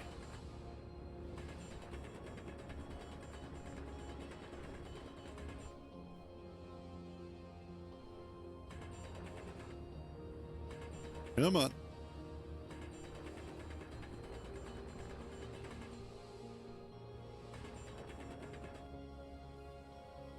I wonder, I might have to override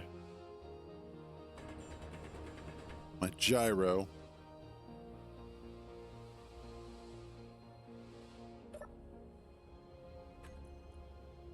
Let's see.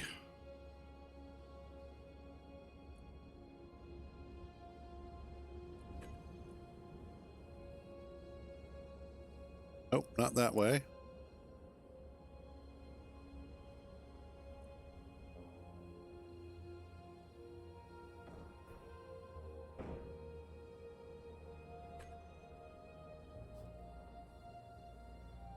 Oh, come on.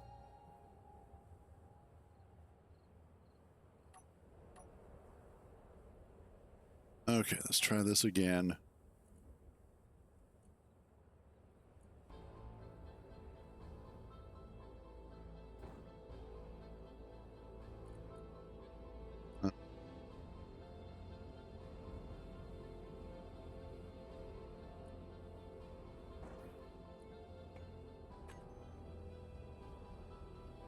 Oh, come on.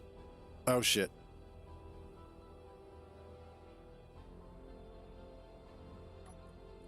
Okay, let's make sure we, 0. All right, now I have a small problem.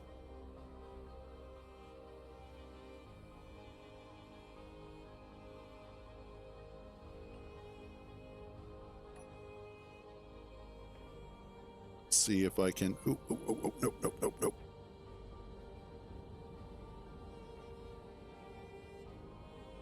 Come on.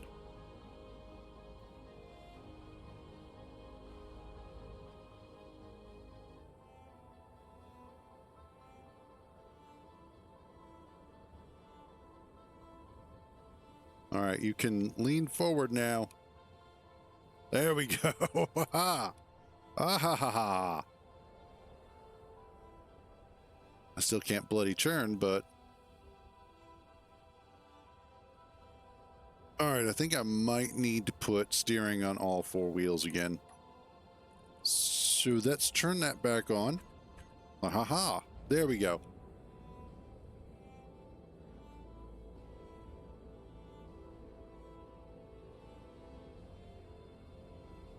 Okay, so this survived.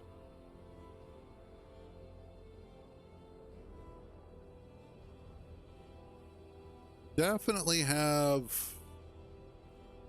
a power problem, though.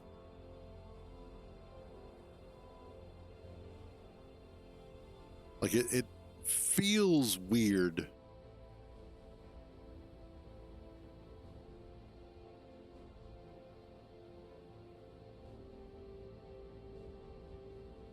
But I think we need to start heading back because I'm getting low on power here.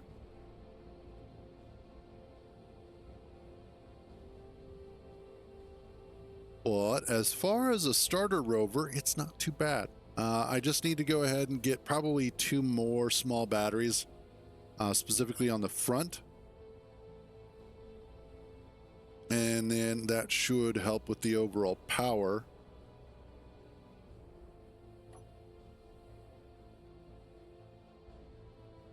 And then maybe a second gyroscope on it, but I doubt it. Although I suppose I could put a second one on there with an override to try and, or to use it for flipping, but also to use it as sort of a form of ballast in case I need to rotate out of a problem again, like I did before.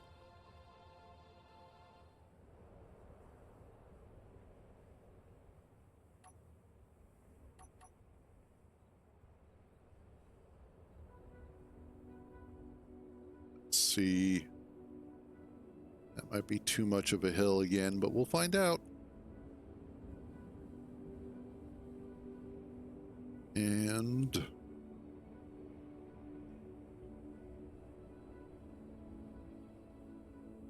I was tempted to use like a smooth voxels or not so smooth voxels to kind of smooth things out. I'm kind of glad I didn't, though. I've gotten a little bit too used to everything being super drivable. This is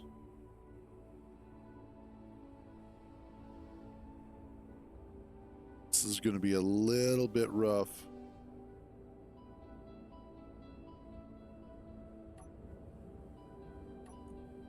Need to reduce my power usage even more.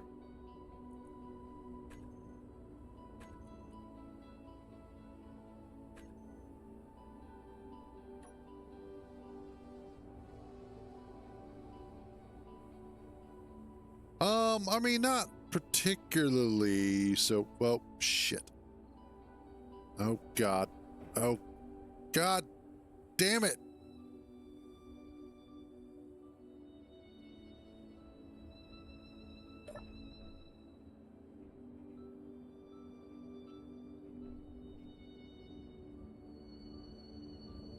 I hate this thing. I hate it so much. Okay, what I need is for the gyroscope to now be... We'll just do that. You go here and toggle on off.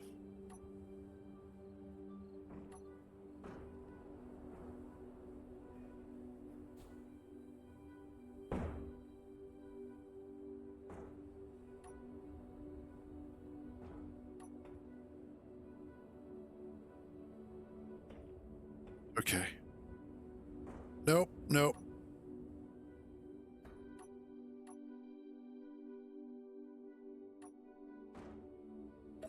I think I'm just gonna have to leave this one here and just run back. I think it's pretty well fucked because the only way I'm getting it out of here is, oh Jesus, and that is so far away too.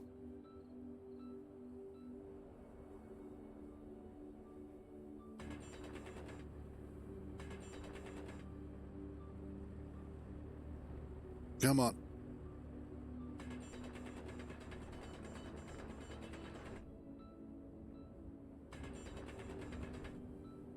Oh, this is going to be rough.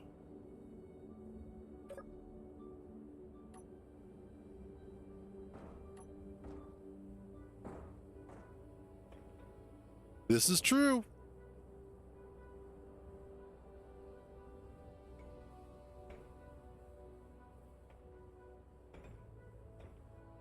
Okay, I also need to reduce the power. No.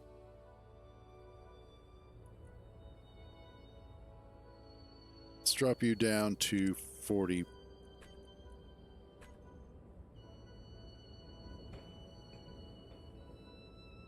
No. God.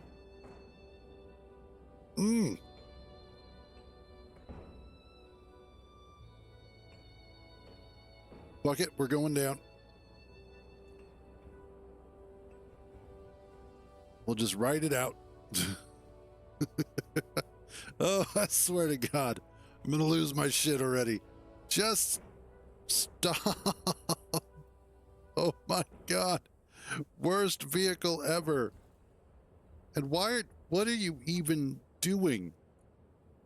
Gyroscope, why are you roll 0?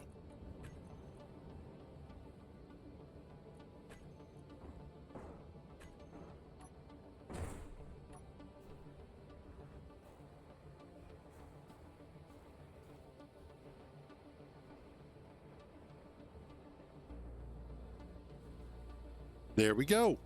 Problem solved. Okay, first rover busted. Like that's just, man, I'm not even gonna bother with that. It's gonna wear itself out eventually. It is what it is. Trash will eventually pick it up. Now I have this long ass run on the way back home. I have no jetpack. Oh my God, it's already proving to be the most obnoxious playthrough so far. Wow. Yep.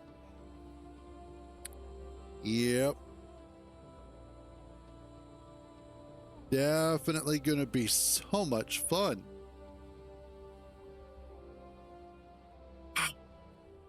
Oh God. All these damn hills. Too many damn hills. And I'm hoping I have enough H2. Well, I hope my thirst and my food are high enough that I can make it back without dying, although I have a feeling I might. I don't think I have anything of major value on me, though, so there's that.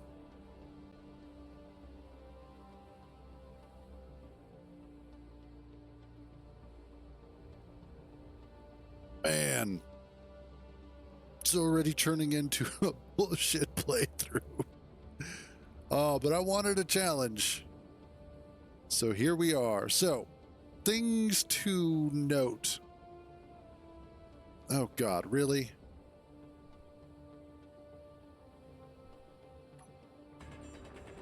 Here my way.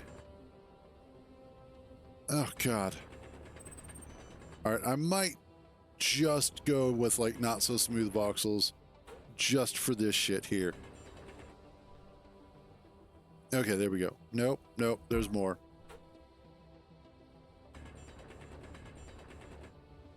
Okay.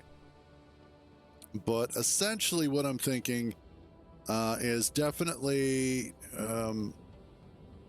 I need to equal out the weight distribution on the next rover. I think part of the problem was that it was just too back heavy, and I should have realized that right away. Let me up. Thank you. One of the other issues that I think I'm going to be running into is that I need to find some ice.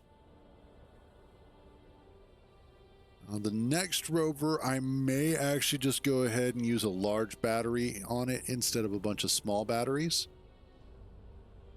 I think that's one of the other issues is a lack of power, because it was running out of charge pretty quickly for the 2 small batteries that we had.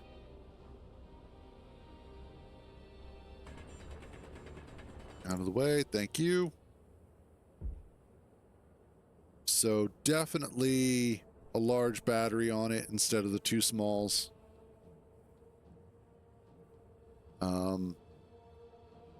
Need to widen the wheelbase so it's a little more stable.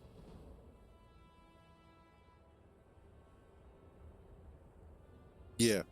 So we'll probably be going with a slightly larger overall one. Yeah, definitely getting in my steps.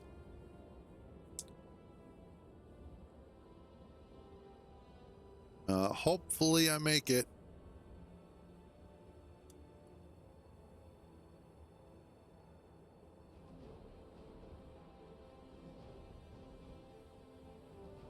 And I think what I'll do is once I get back and get recharged and get my health and food back and whatnot, I will take a quick AFK to make myself something to eat, because I'm getting a little bit hungry.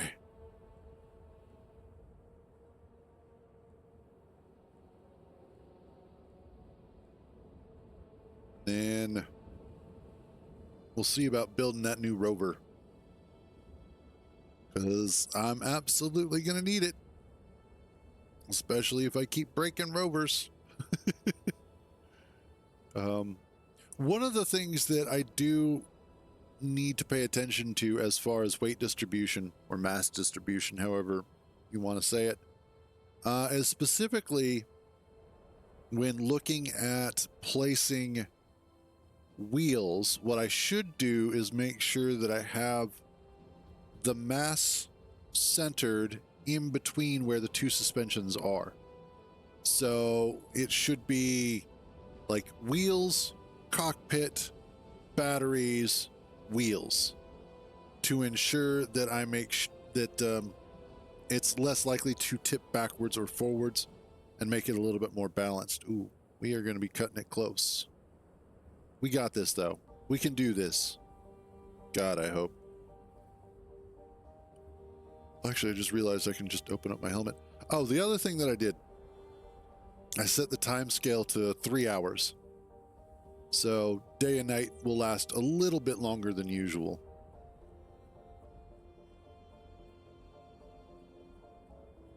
Come on, we're almost there. The base is in sight. Yeah, I had to go with a new one. Provided for that scenario just wasn't fulfilling its purpose. I was really hoping, because initially at first we were getting attacked left and right, and it was brutal and it was fun and it was frantic and I was spazzing out all the time. But it wasn't like it, at some point it just stopped. It was at the point that somebody suggested that I should have factions, have a faction. And it's like, well, that was brilliant. So yeah, what we're gonna do is we went back with modular encounters. What do I need? Organic, ice, dirt.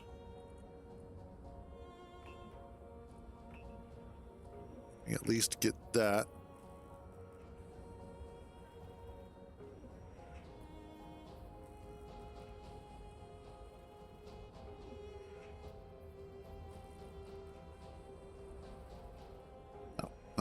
Am I missing ice? Is that what's happening?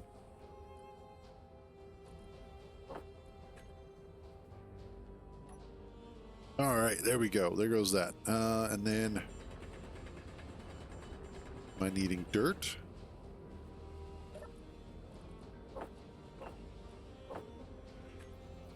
Apparently. Then what? What are you missing now? Oh, you need more dirt. Okay. But I wanted to go ahead and try out a few additional mods to make things a little more interesting, a little bit more challenging. So here we are. And so far it is proving to be more challenging. But also Cruz is being an idiot. So there's that.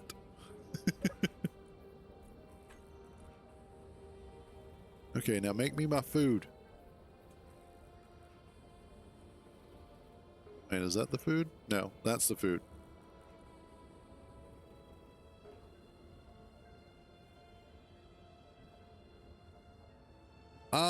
That's a level of challenge that just seems absolutely ridiculous.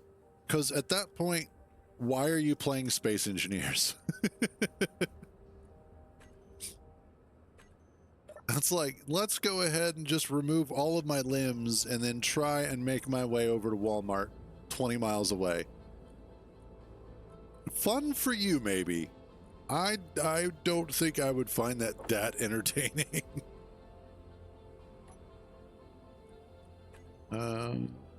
Food. There we go. Awesome. Need a little bit more. Now I am running without a jetpack, so there's at least that. And a little bit more.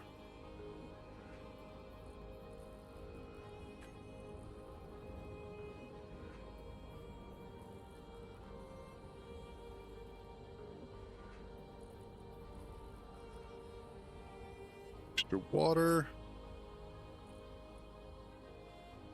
And of course, more dirt.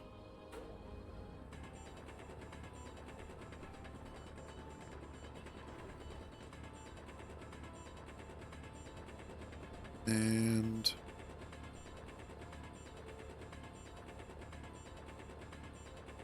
I will say though, I am super excited to get my hands on Space Engineers 2 Survival. Really looking forward to that.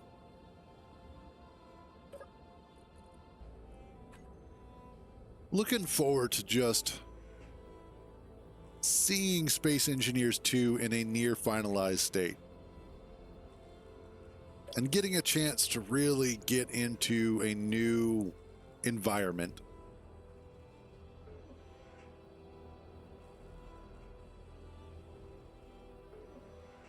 I didn't know you were working on one.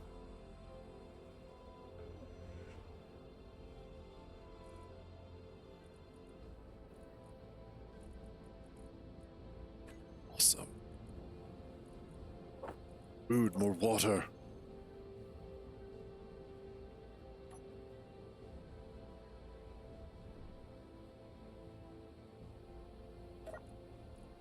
Okay, next up. Okay. I like the idea of it. Because I know in certain circumstances, I haven't necessarily wanted to completely change the landscape so much as I've just wanted to clear up a hole.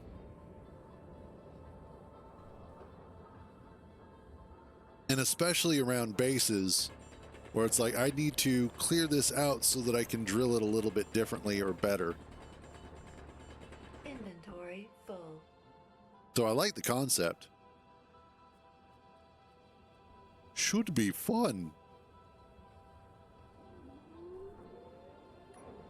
There we go. Okay. I'm going to take a quick AFK. I need some food. I need some real life food.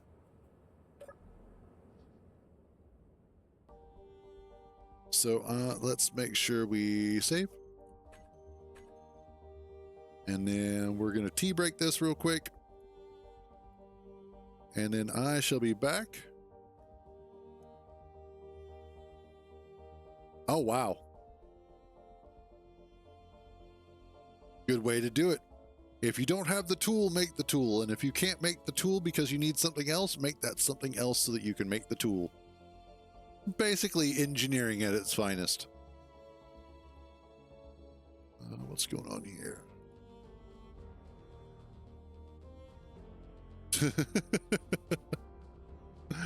All right. Like I said, I shall be back in just a few. And then we will get back to trying to create a second rover that hopefully this time won't suck as bad.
My meatballs and got some Dr. Pepper.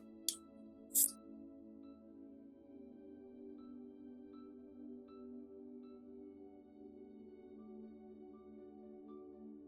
good stuff. Okay.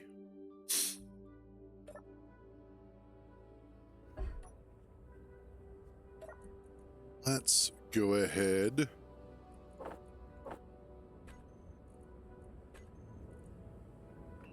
Make more water.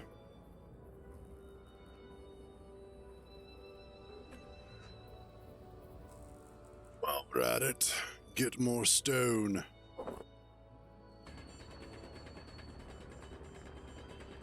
I have a feeling that stone is going to be our best friend for quite a while until we get the new rover going. And can hopefully find some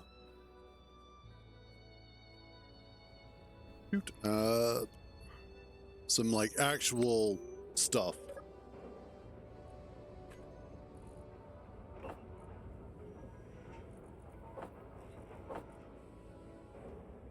One of that and that. How are we doing on?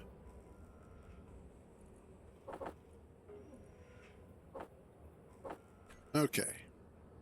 So the reason why I want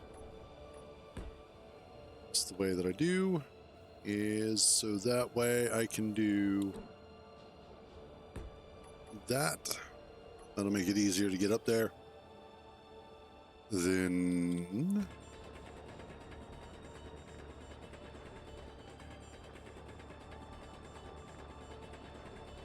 stone. So much more stone. I'm going to require all the stone.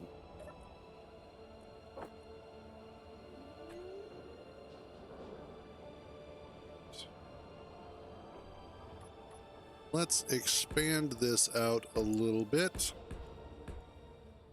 There we go.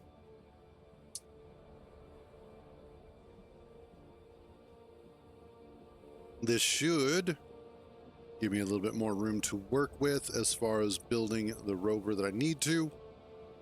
I might extend it out a little bit farther as well. Actually, yes. That seems like a brilliant idea. Drop off what I have here. Hey, Spectre. Yep. Yeah, as I mentioned last week, and then also I made a post on the Discord. Unfortunately, the provided for playthrough just was not giving or offering the kind of gameplay that I was looking for.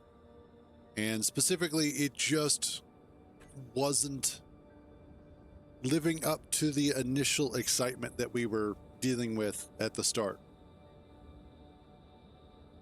So because of that, I've decided to go with something a little more challenging that is going to be more of a pain in the ass. We'll get to see how well it plays out. Yeah, exactly. But this one is, we've gone back to modular encounters. We're also using the vanilla, what is it? What is that called? Vanilla Survival Experience, which is basically a revised version of Daily Needs. But it feels like it's much better integrated into Space Engineers as a whole. And in fact, it looks like it's actually written by the same guy who did the original. Yeah, it's written by the guy who did DayZ, Dean Hall, and who is currently doing the Kitten Space Agency. In fact, let me pull this up real quick. It's this one here. That's not what I wanted.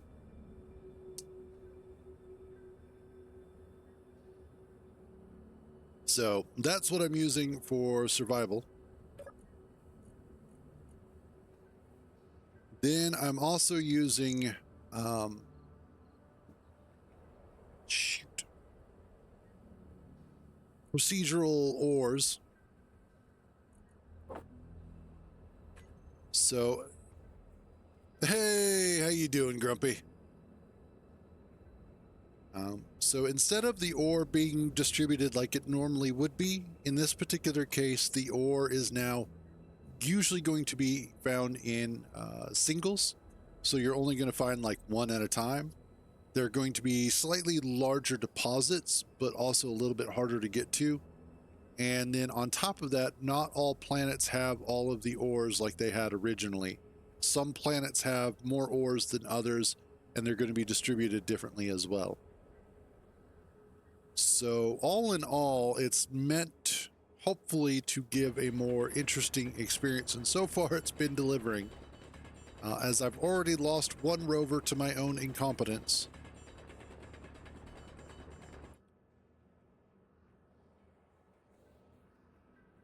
Yay! Being able to make it through a weekend is always a good thing. Speaking of, hello, food.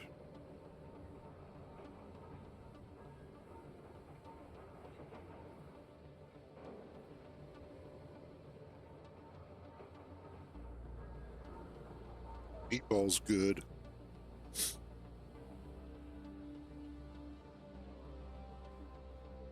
Then on top of all of that, I am also playing with All Scrap. So every decision I make has to be weighed against that.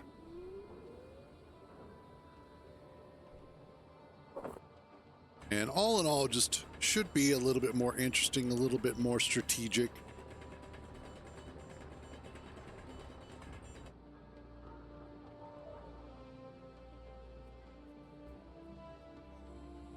What I'm hoping to do is in this particular playthrough, instead of my base being underground like I usually do, I'm going to do an above ground base. Hopefully it will put me in a position where I need to Inventory full. better account for certain things.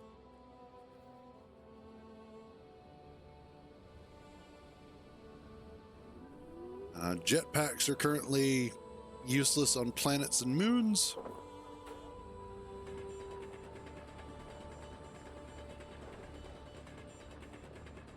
And just all in all, should be a little bit more of a challenge. I think I also have the robot raider pods, but I'd have to double check that. So right now I'm just trying to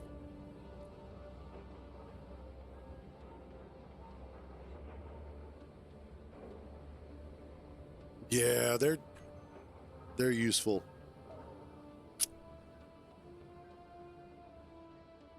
Good mods for extra challenge.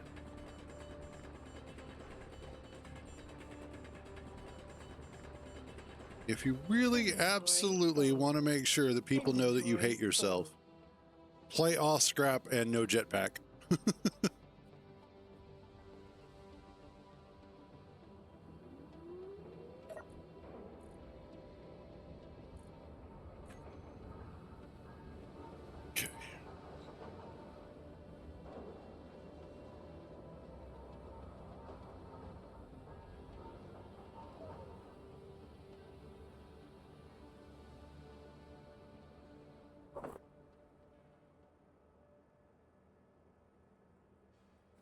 Okay. At that point, you're not playing Space Engineers, you're playing something else entirely. Inventory full. Oh God, no. Full. I already played Dune Awakening. I don't hate myself that much.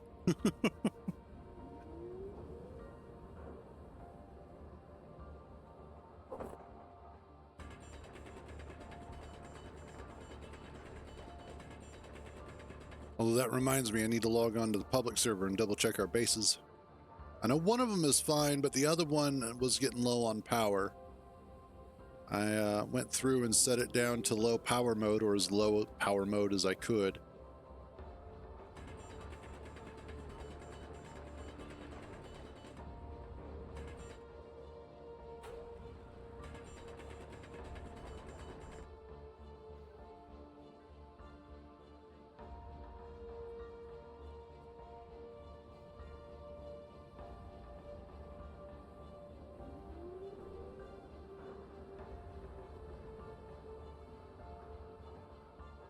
All right.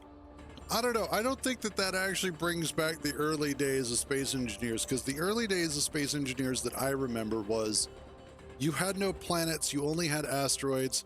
And even then, initially you didn't even have asteroids. It was just, here's a few blocks and a platform. Good luck.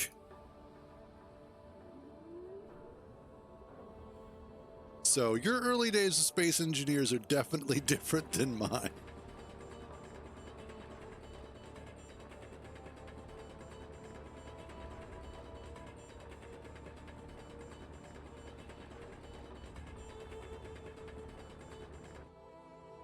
Yo. Although I think I do need to grab, I think I forgot to add in advanced welding to this. I know I grabbed the ones so that you can like move blocks around by hand. Oh, that's the other thing is I'm running SI, was it SI tiered tech? That's probably why the basic refinery here sucks so bad. I have to double check that. Because I should be getting a little bit more out of this stone than I normally am. Oh, yes. Yeah. And actually, the improvised experimentation is the mod or the multiplayer friendly version. The improvised something or other, the other version of it,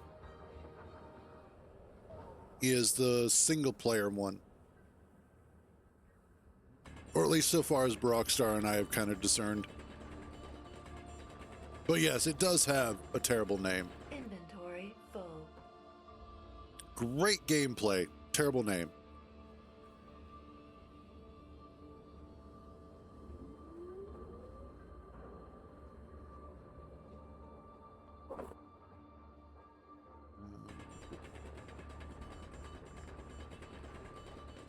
And I'll double check here in a second about the SI tiered tech.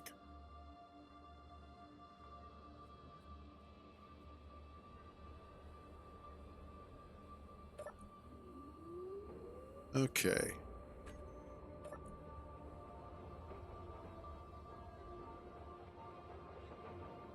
It's like I keep losing a little bit of iron there. Anyway, that's not what I'm looking for.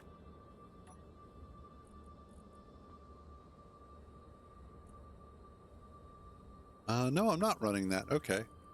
I thought it was. Anyway.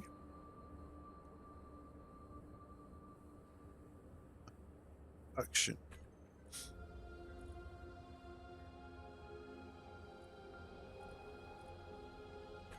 Okay. So the first thing that I need to do is go ahead and start building the new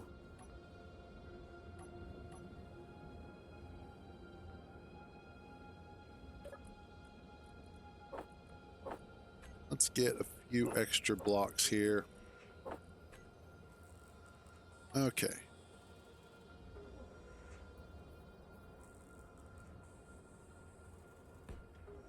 There. This time, though, I am going to go with the larger rover cockpit. The saddle cockpit, which is a 3x3.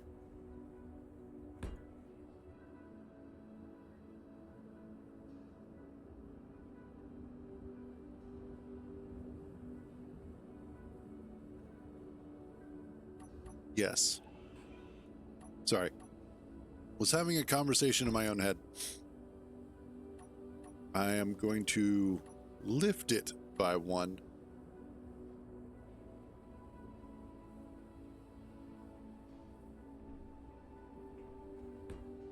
There we go. Okay, now I can go ahead and put the larger battery there. Nope. Damn it.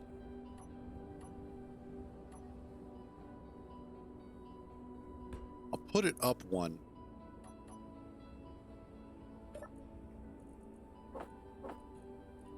And that's not too bad. Like, as far as waste goes, it's only 1. Could be a lot worse.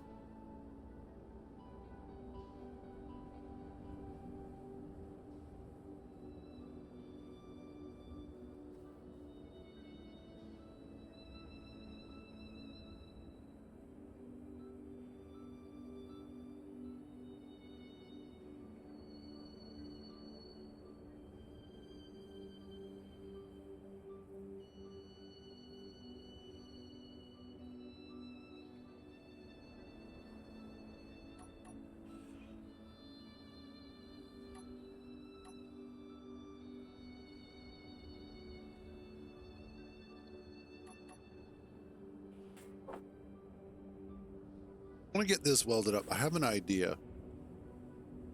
I think what I'm going to do is add a cargo container to it. Probably not one of the modular ones, although I very easily could.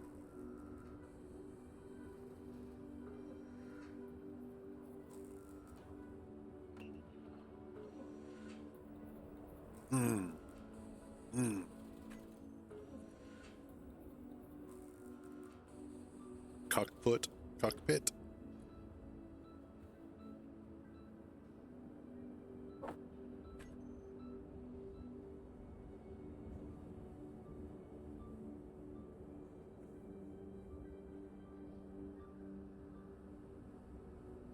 Oh, Cruz, why do you do this to yourself?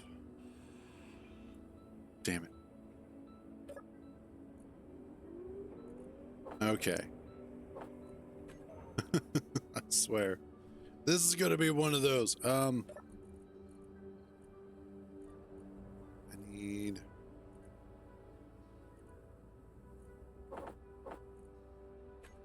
Shin.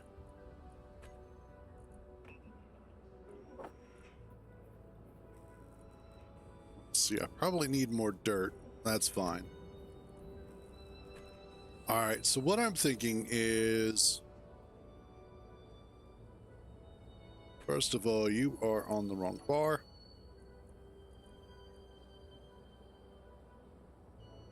We're gonna go with the buggy cockpit. I'm gonna do, that's right, can't do that.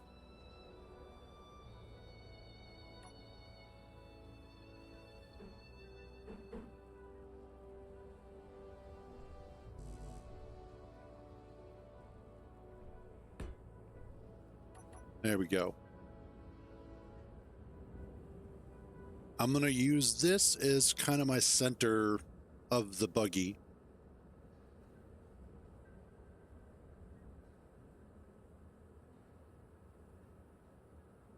Couple of balls in my mouth real quick.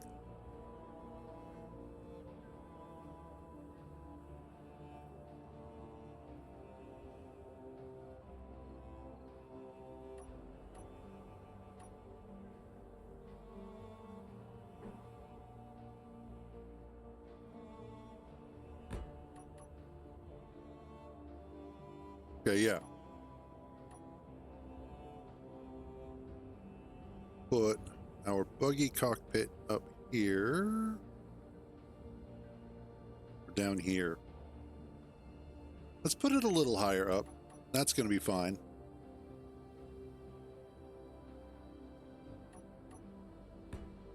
Put a couple of blocks there.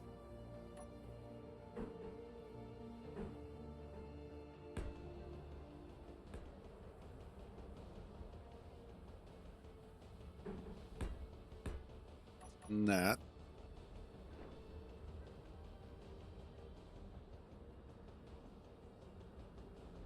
Then that way I can actually go ahead and stick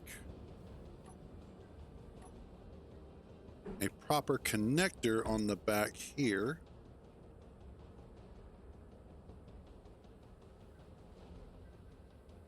I can get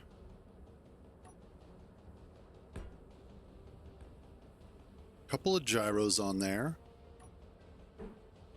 and the ore detector.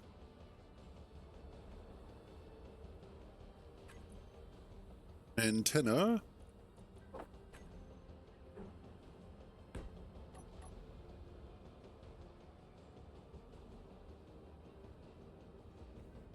Yeah.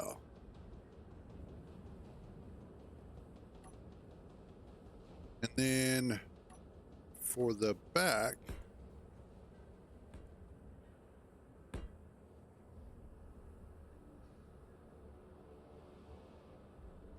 let's see, how do I want to do this? Ooh, I should have put it on a piston so that way I could have lifted it a little bit. I got to remember to start doing that.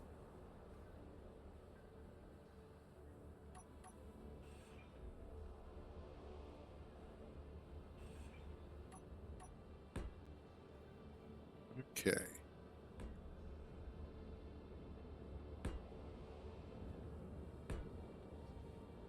Make this a little wider.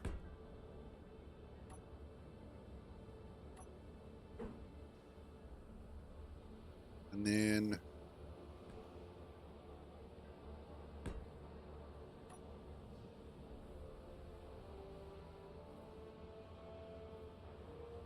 oh, steel plate, of course.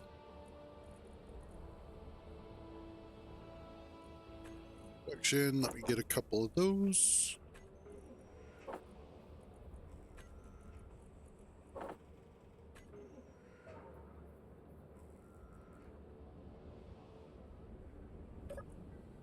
Okay, there we go. Then, yep, okay, good. All right, that should hopefully be a little bit better.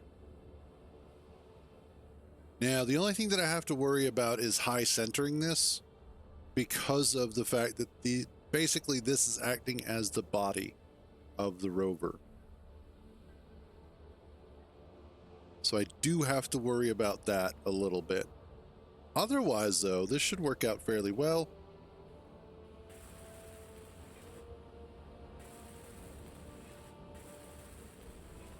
Start welding this up.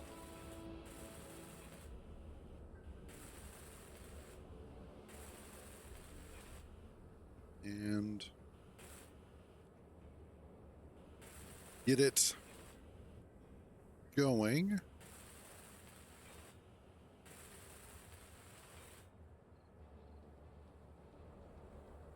God damn. New esophagus, new lungs. That's what I need. Just the whole kit and caboodle.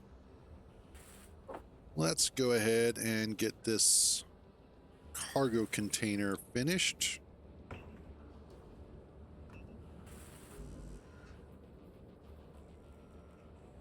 See how I'm doing on water.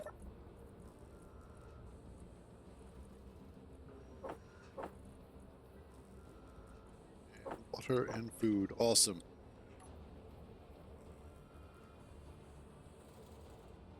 Honestly, the timetable on this isn't nearly as bad as Daily Needs. Daily Needs tends to be a little fast.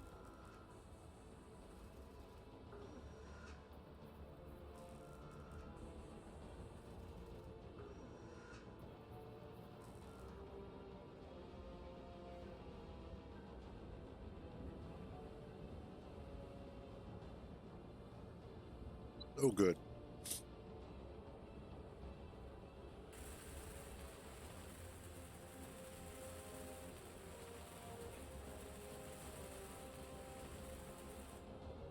Awesome.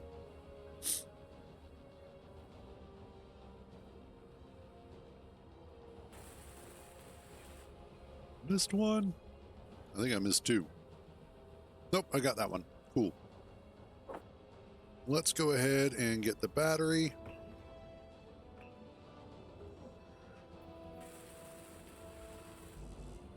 Which is just about done already.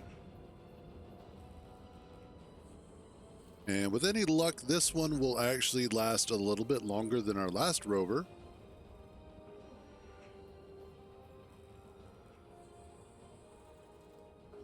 And I think when I go exploring, I'll actually go that way. I don't know which direction that is, but I will go that direction. And see if we can find anything that way.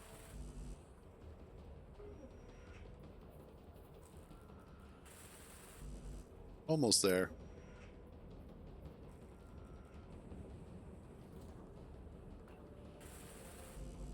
Oh, one more. One more. Water as in the water mod? If so, no. Water as in like the actual drinkable water? Yes. But no, not running the water mod.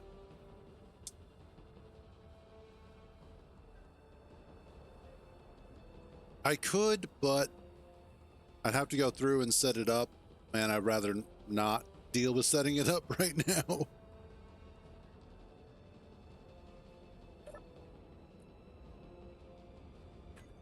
Okay, next up, let's get the cockpit, which I mostly had all the parts for.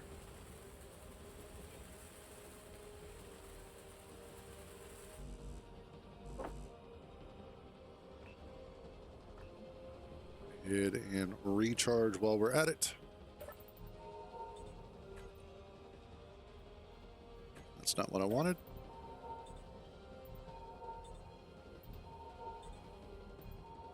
Yeah.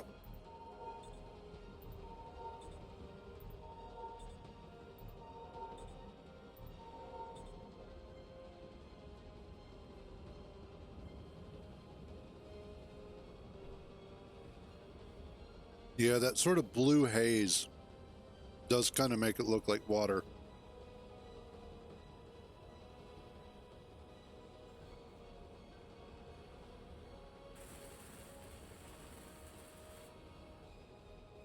Okay, let's get the... Actually, you know what? I do have some extra. Okay.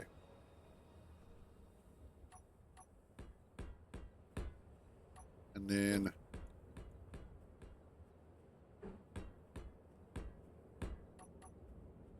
There we go.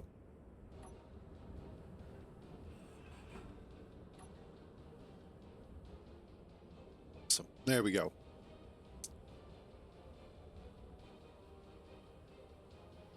Okay, next up. Let's get these guys.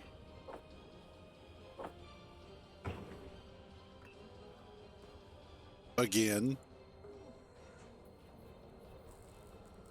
This is the second time that we've welded these up. Not these specifically, but suspensions.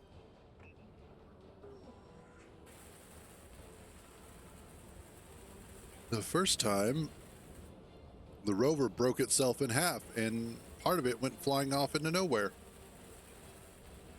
The other half started rolling down the hill.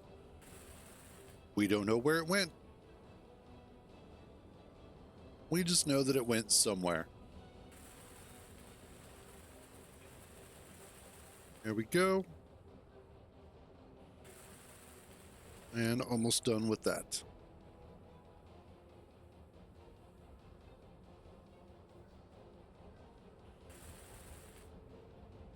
All right, time to get more stone. Oh, man. I have a feeling by the time I'm done with all of this, I'm going to hate looking at stone. I'm going to look at stone and just be like, nope, nope, we're just blowing up the planet. Just going to leave all the ore behind. That's how that's going to work.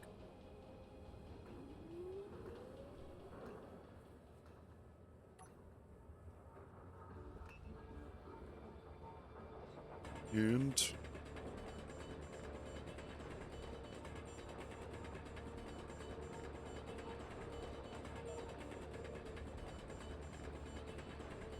Inventory full. inventory is not full until I say it is. That's how that works. I mean, obviously it is full, but man, it would be nice to be like, you're not full yet. You could totally carry more. Now, I did leave inventory sizes and all that as the standard default, which I think is like ×3 or whatever for most things.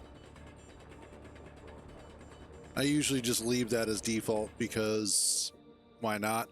I don't need to make it bigger. I don't need to make it smaller. I'm not playing Suffer Day, so it doesn't need to be that small.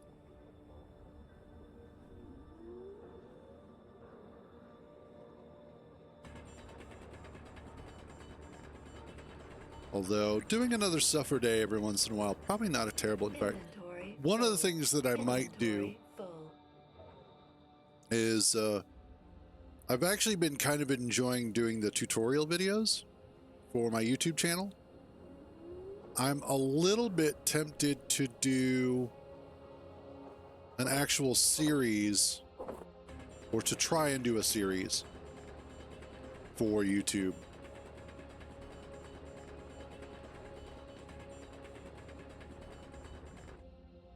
But one of the other things that I want to try and get in the habit of doing, and I don't know when I'm going to do it, whether it's going to be like an just random thing or a specific day, but one of the things that I want to get in the habit of, because I find that sometimes creatively I fall back to familiar patterns. But one of the things that I want to do is maybe come up with a random block palette generator so that it will randomly pick several blocks, and I have to use those blocks to build something, anything, doesn't matter. But just come up with a way to utilize those blocks in a build.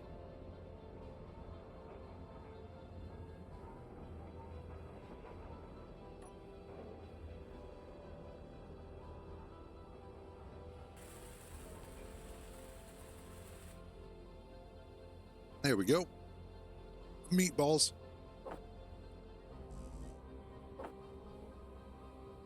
They're easy to make.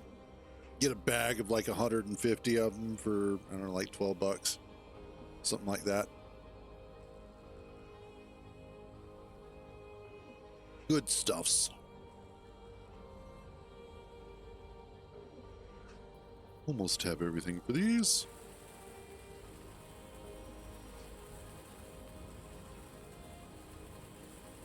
But yeah, I want to try and not necessarily force myself, but put myself in a position to really try and explore the creativity of Space Engineers a little bit more, to utilize blocks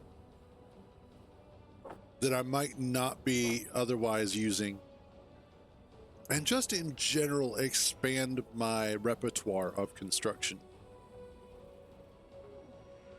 And if I do it in creative mode, if I do it in survival, it doesn't matter, just as long as I'm attempting to do it.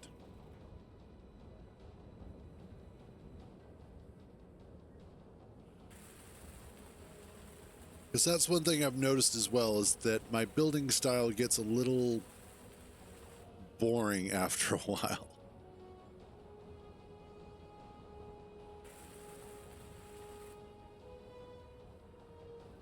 Have the food. Ew. Also, grab that. Put you there. And finds me. What?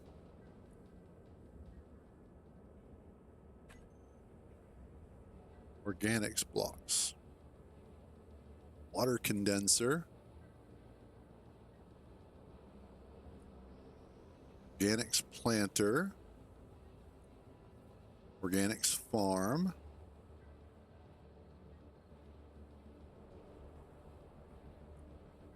water generator. Okay, basically like an O2H2 generator. And then a water tank. Oh.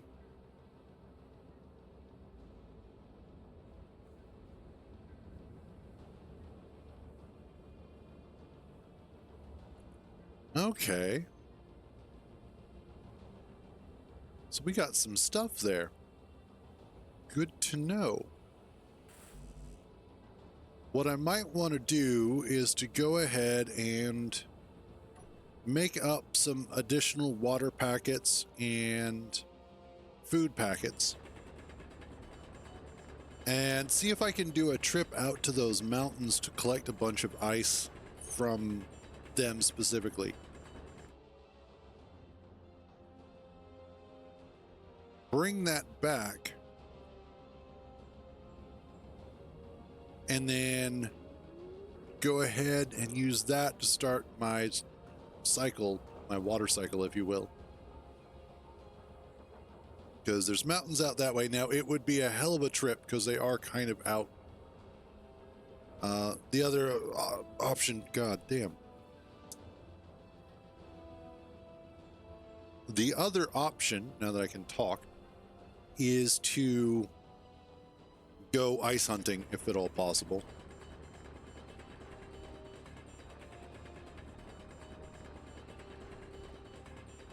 Which obviously that would probably be the better idea since I'll be able to get more ice faster and more than likely it'll be a little bit closer.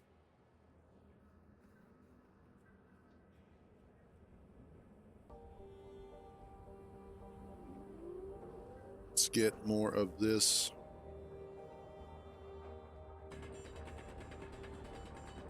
I was thinking, why am I not making a flying ship? And then I remembered, oh yeah, I don't have any cobalt.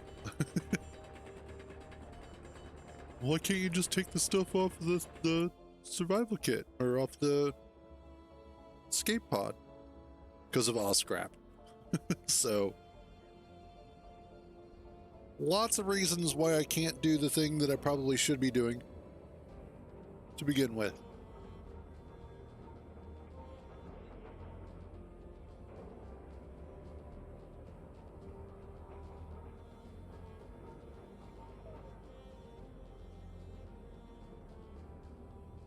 That would actually be kind of awesome.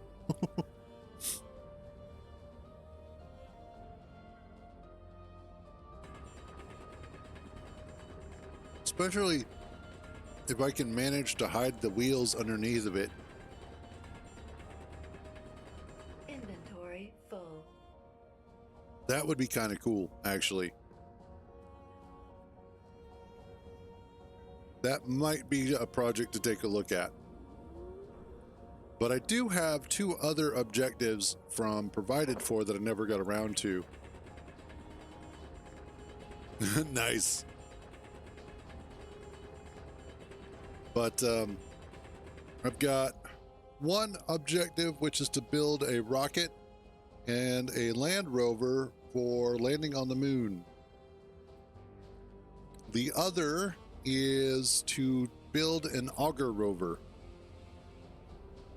Specifically for being able to like lower a drill down into the ground and collect stuff that way. Which that might wind up being kind of an interesting way to go. Is to make this as ground-based as possible. So no regular flying ships like I would normally make. Everything by rover or by rocket.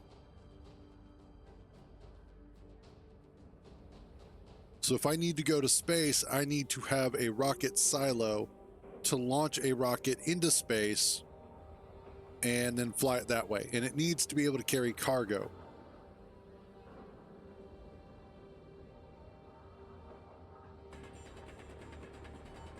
That could be fun. Kind of a Kerbal Space Program version of Space Engineers. Okay, I think that'll be our kind of objective to go with.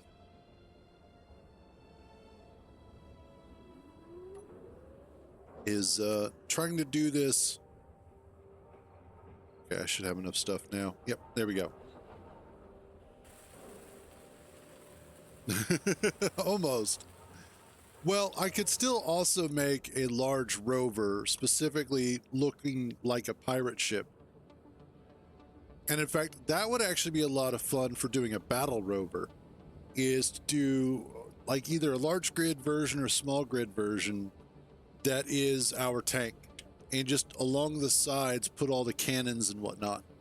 So that way, as we go to attack bases, we have to like sideswipe them. So I have to drive around them and do side barrages. That actually would be kind of fun.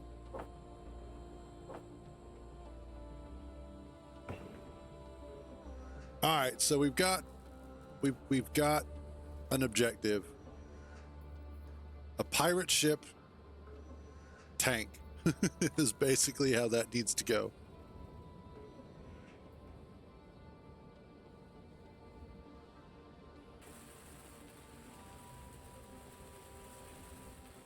Okay.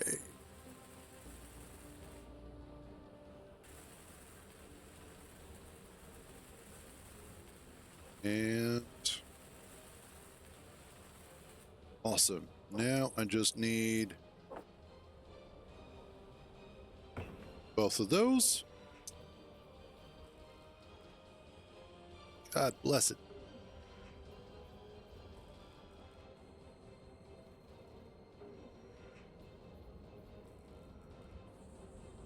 Be able to get one of those almost done. Hey, how you doing? It's Jord. That's going pretty well. I mean, so far we've only lost one rover, so we're doing all right. How's your day going? Goes that one. And I am, God damn it, I am getting tired of my esophagus and my lungs. There we go. You mean after all of that frickin' mining, and that was all of the iron? You know what? This is what I asked for.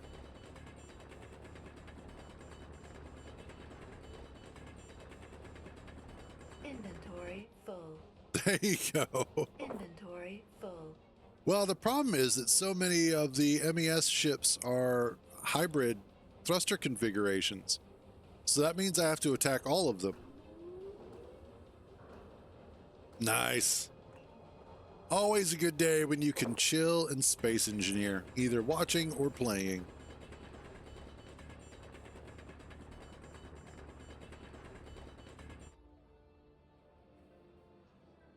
And also there, Spectre, it's not even about the thrusters per se, because most of the ships also have O2H2 generators, which use ice, which they're not allowed to have. So I have to blow them up even more. I mean, obviously when I find some magnesium, because there's that.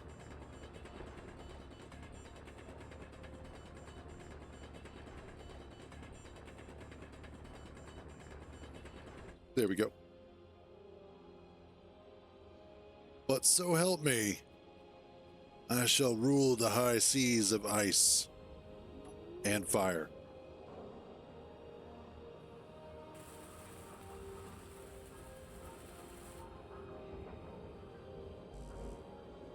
Nope, I want that. Thank you.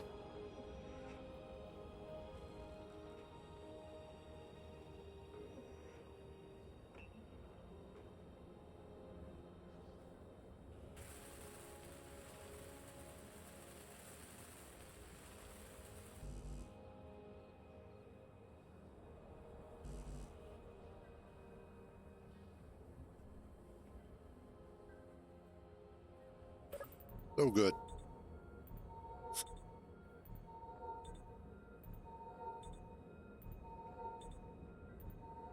Little balls of meat in my mouth.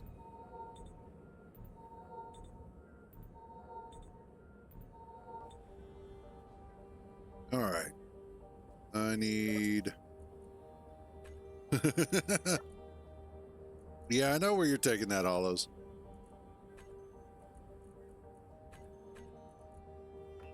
would be disappointed if you weren't.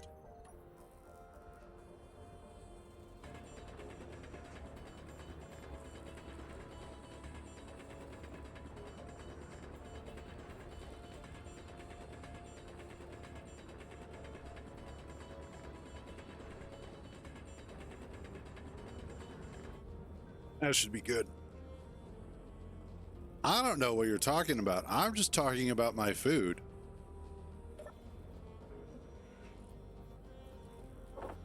You're on that weird shit over there, so I don't even know.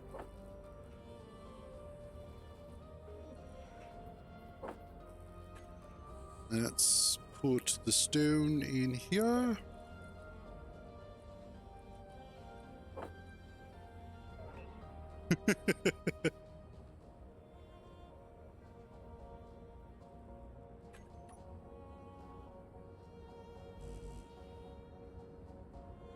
All right. And yeah, we definitely need to find some more ice so that I can start really making some food and waters.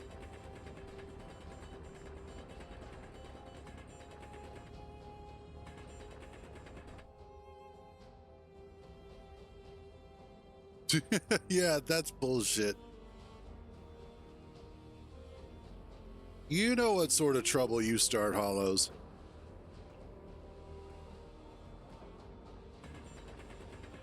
I think just about everybody here knows what sort of trouble you start, so I don't think anybody here believes you at all. But that's also part of your charm. I can't help it, they taste so good.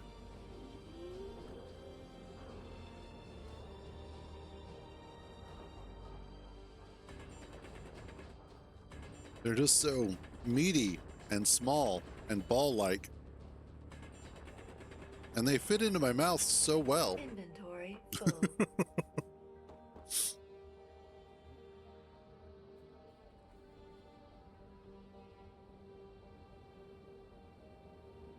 My mom? I don't know. What's the one thing that Chuck Norris is afraid of?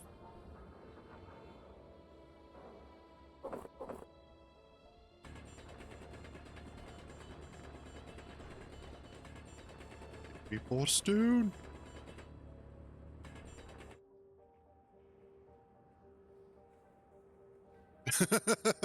All right, that's fair. That is kind of the unbreakable phone. Ow. Holy crap, it's already noon. Man, okay, so when my dad passed away in 2019, it's been a while, so don't even worry about it. Like, oh, it's just, no, it's been a while. We're past that point. But when he passed away, the first funeral home that we had gone to, or we were going with, which was unfortunately way too expensive, they had at least given us a pamphlet of stuff, and it also came with this really nice pen. It was a regular ballpoint pen, you know, clickable and whatnot, but it's really nice. We have had that thing now for 6 damn years.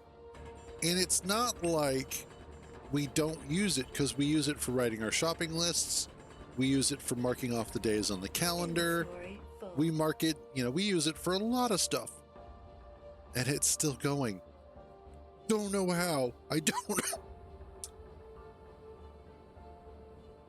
don't know where this extra reservoir of ink is coming from. But it's still going. It's the weirdest thing. He probably does.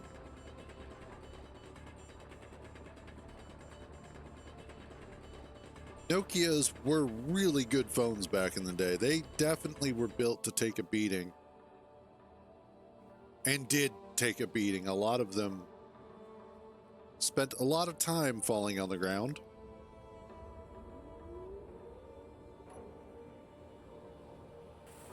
All right, here we go. Finally.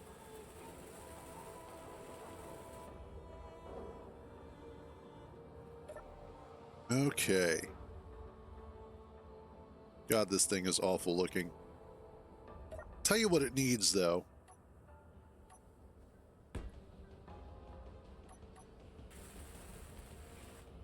Some extra steel plates.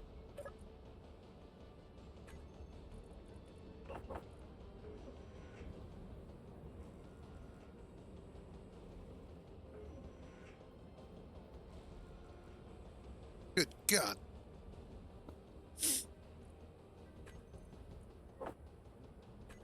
Right. Let's do this. Yes.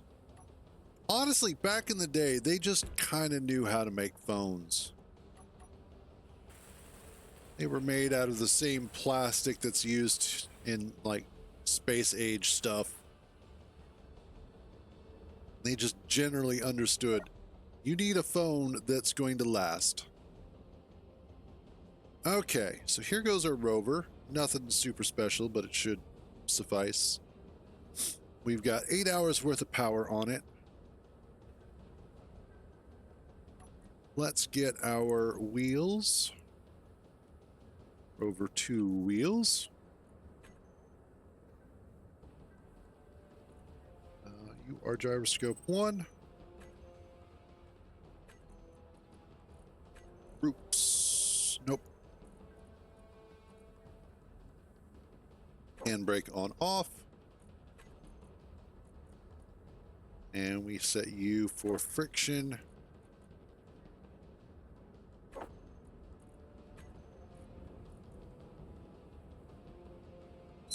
Switch lock. And then I can turn that on and off and this on and off. Okay. That's a rover. It's got a seat. That'll get the job done. Oh yeah. What is my antenna's range set at? Oh yeah, no, I don't need it to be up that high. We'll drop it down to 200. Okay, there we go. That's better.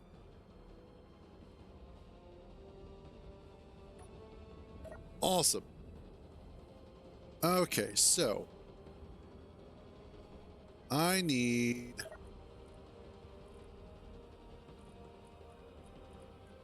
some extra water.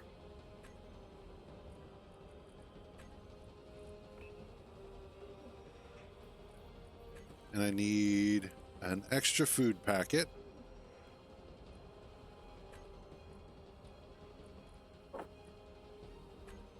What else? What do I need for...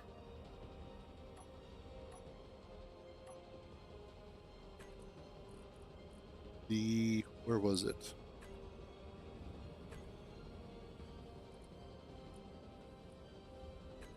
Okay, I need water condenser. What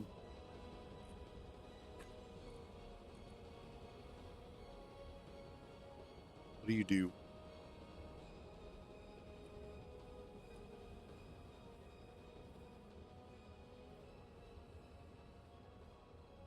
You're not going to tell me what you do. Okay.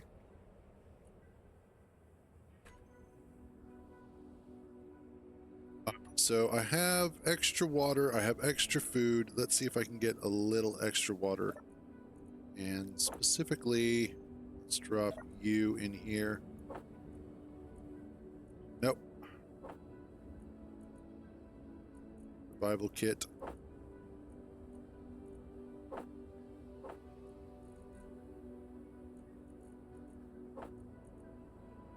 Okay. Hey, what's up, Tommy? Let's drop off those. There we go. Yeah, new world. So, I'll explain this again. The reason why I'm doing a new world is because Provided For just wasn't providing for me. I was really hoping the NPC providers would have continued attacking the way that they were, but once we created a faction of our own, they just kind of stopped, and I was getting kind of bored. So I've created a new one that should be a lot more challenging. not quite as easy, and also hopefully more entertaining. Goddamn. I'm getting real tired of this cough. Whoops, no, I wanted to keep that. Let's see if I can get one more water pouch out of this. So that's why it's a new world, is just because needing something a bit different. More interesting.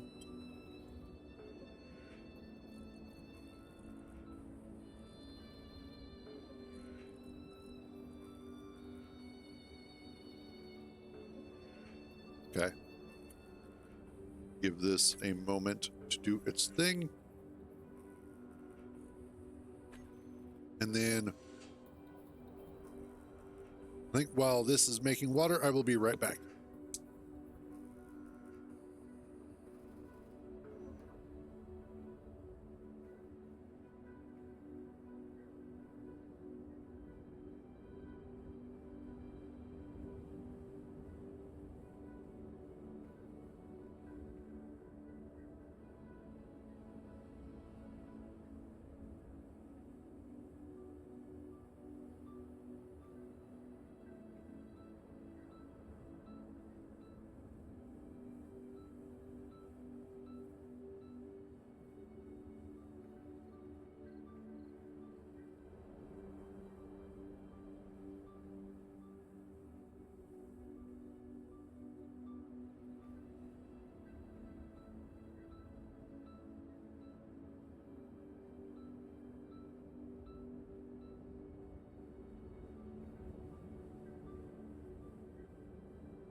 Okay, there we go.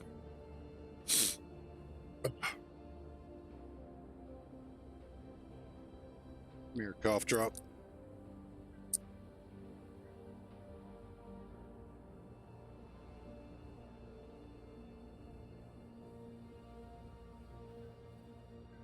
Oh, gotcha. You know, I still haven't played Once Human. I've heard some generally good things about it, but I've never played it.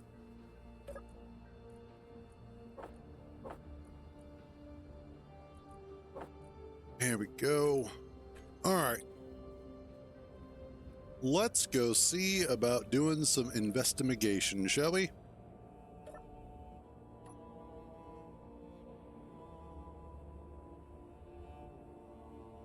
Fair enough.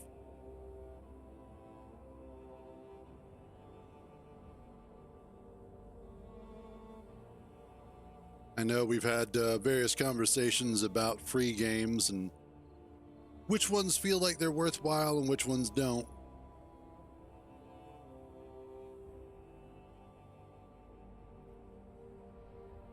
$6 to make it all the way out there. Technically, I probably could.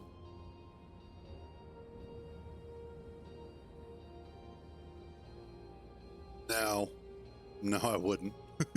Let's not do that. That sucks. I think I have that one. I'd have to double check. I think that's the one where you're at the radio tower, if I remember right. And you have to do the various research on the signals. Yep. That is one spooky ass game. Oh. Ouch. Nope. Okay, we're good.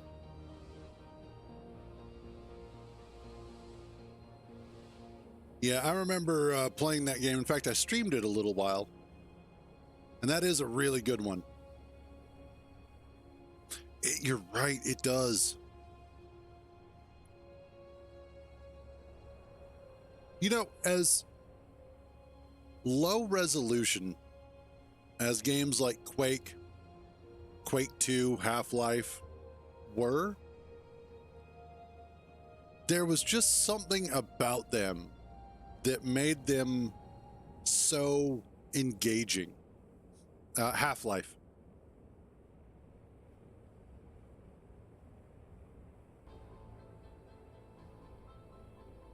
Which still today is an amazing game.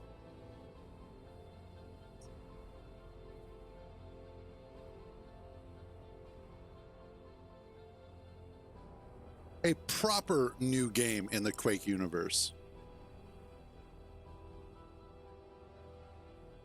Yeah, that's true. They do tend to just put, let's throw a celebrity in here. Now, funnily enough, I've noticed that a lot of people are getting excited for Battlefield 6. And I'm like, I don't know. I lost interest in the Battlefield series a long time ago. The last really good one that I actually enjoyed, was 2142.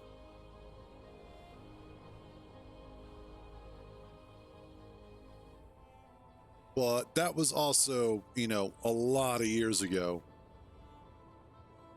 But it was so good too.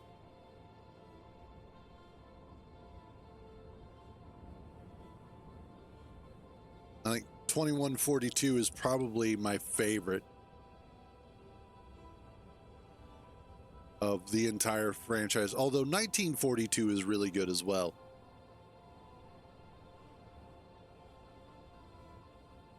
Yeah, I think 2042 is what kind of killed that momentum.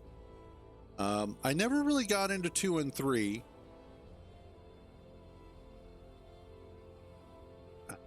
Like I have 3 maybe? I'd have to double check.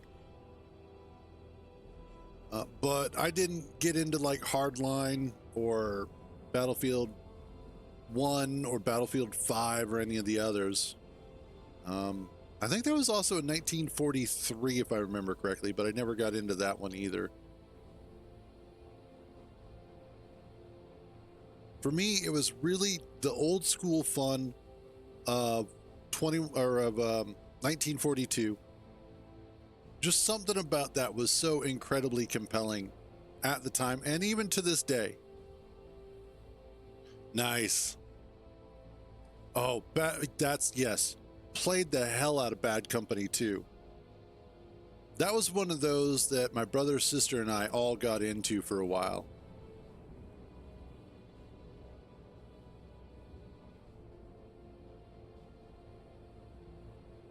In fact, even did Bad Company 2 Vietnam. Yeah, I think so. which was terrible naming. What they should have done is, instead of calling it Battlefield 1, they should have called it Battlefield the Great War, because I think that would have been a lot better.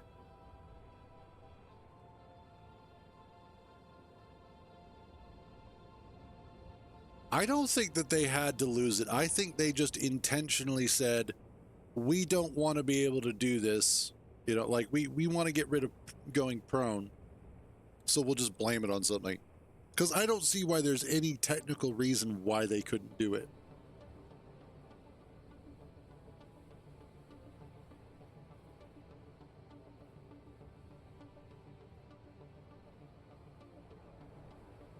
Maybe they couldn't call up the animations correctly. Who knows?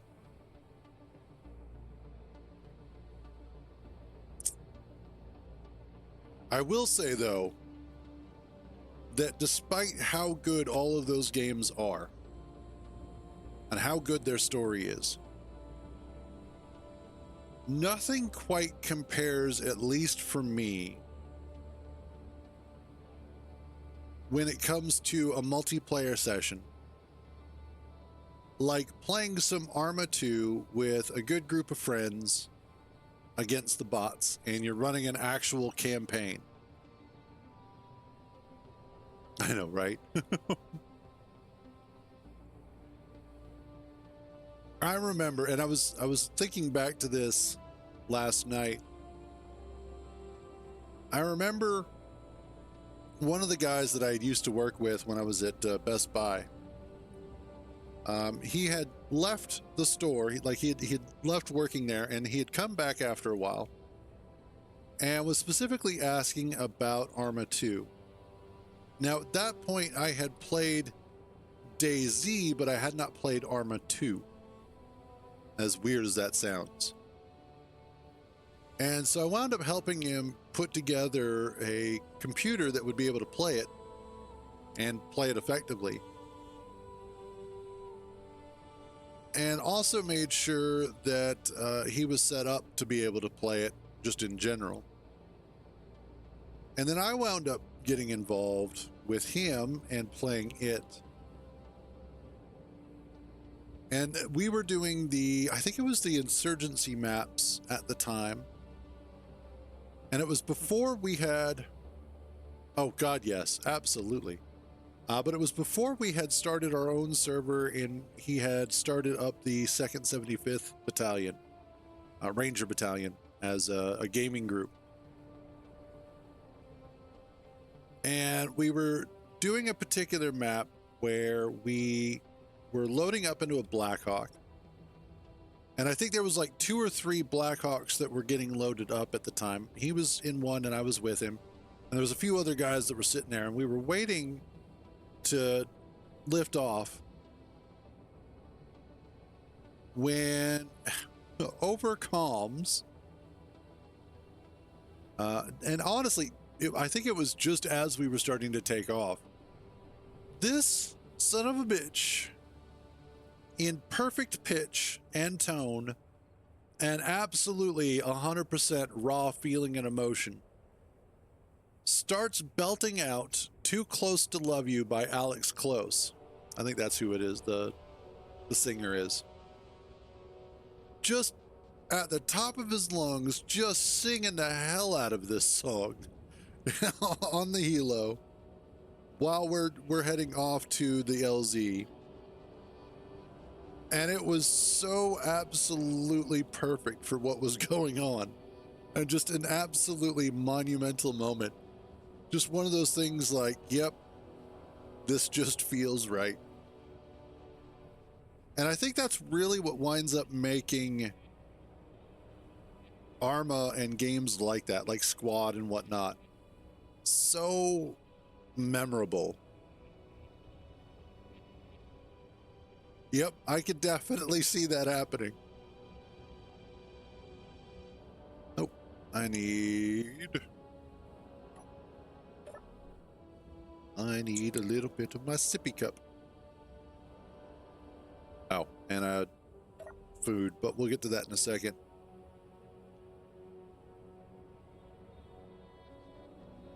But all in all, I think that's one of the things that I really do miss about having a group of friends to play something like Arma with. Because it really was a lot of fun. You know, I haven't played Arma 3 in so long. I probably would. I mean, I don't see why not. My biggest gripe, though, is the fact that yeah, Cherno's the map that DayZ is on. Well, DayZ the mod was on. So yes, I would. But my biggest gripe is with, what is it, Arrowhead? I think no, not Arrowhead. Shoot, the guys who make or do Arma. But the fact that they went through and basically cut apart Arma so that they could sell you more expensive DLCs is the most frustrating part of that. Arrowhead was Arma 2, I believe.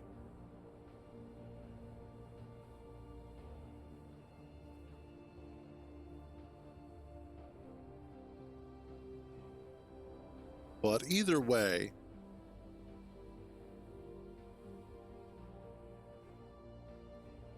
probably. Yeah, I saw that there's a lot of backlash for 7 Days to Die. And I really do hate it when companies do that, where they start splitting up the game from what it was into this DLC piecemeal.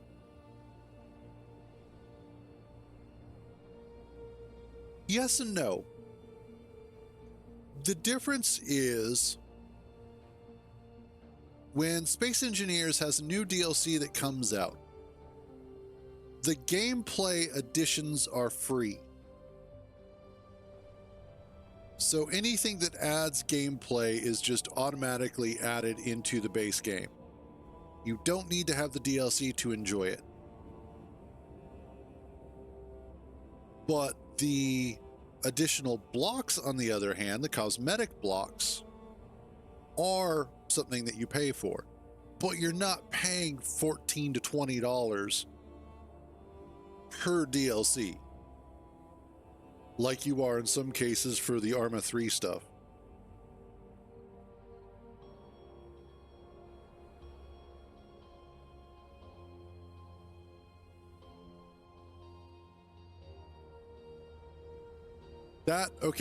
That makes a lot of sense and also explains why everybody's pissed off about it.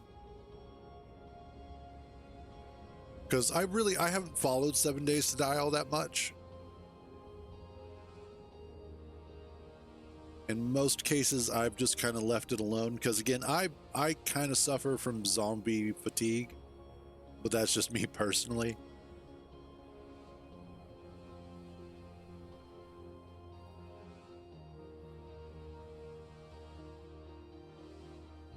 Hey, yeah, no worries. Have a good one, Spectre. Stay safe, buddy. Absolutely. Like, and you know, it's funny. Back in the day, I remember Nintendo games, the original NES games and Super Nintendo games being $70, $80, $90. But the thing that you were paying for was not just the software, you were paying for the hardware that the game was on as well, because of the fact that they were using actual physical media, that they had to pay for the ROM chips and everything. So you weren't just paying for the digital portion of it, but also all of the hardware. And then when CDs came out, the price didn't really go down too much. It went down to $60 and then kind of just stayed there, if I remember right. You know, they were supposed to have passed the savings on when they stopped using cartridges. when they started using CDs and such. And it doesn't feel like that ever actually happened.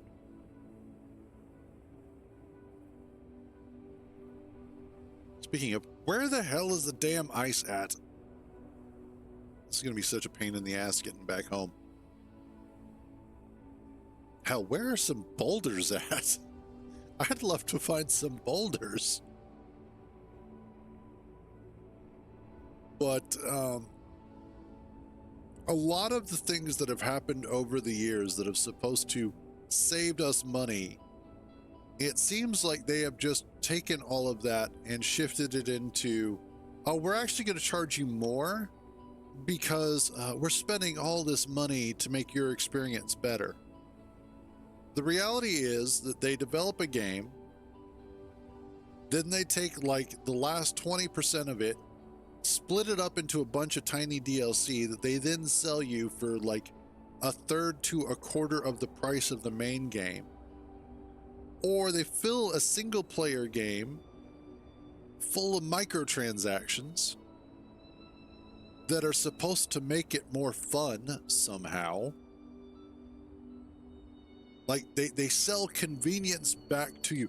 Hell, another game that actually should get a lot more flack than it really does is the Saints Row series. Why the hell do they sell the cheat codes as a DLC? What happened where cheat codes became something that got sold? This is why we started having additional programs like Cheat Engine come out. Ooh, what are you? Please be cobalt. I bet you're magnesium though. Haha, I was right, but I will take it. And you're right. I don't think, I think it was like 60.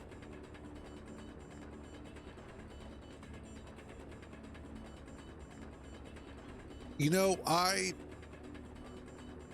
remember playing Black Hawk Down, Delta Force Black Hawk Down back in the day. That was a good game. That was a brutal game.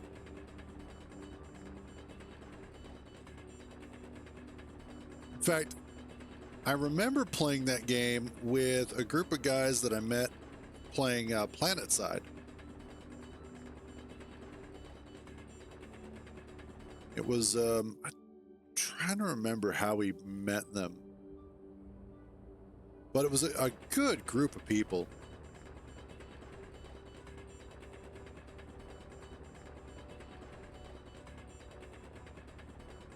You're not wrong there, Coffee. You are not wrong.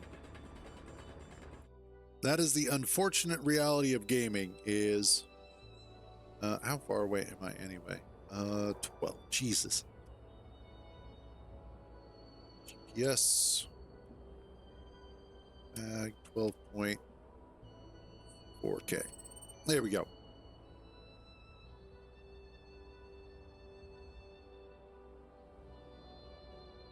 I tried playing PlanetSide 2. In fact, Kintar and I played that for a little while.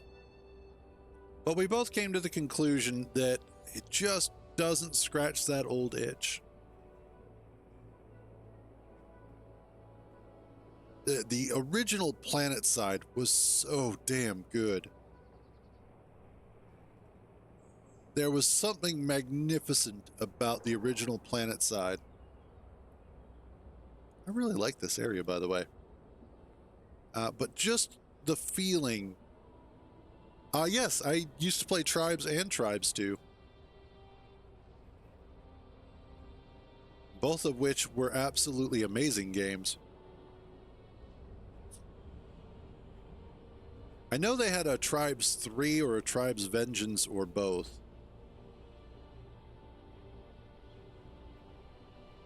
Yes. God, yes. The skiing in that game was amazing.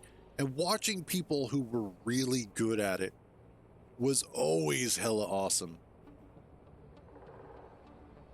Those guys were artists. Absolute wonders to behold.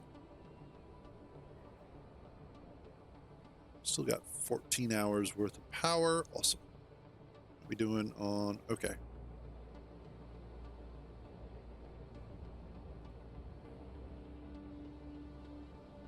I think there might be an ice lake this way. It kind of feels like there should be.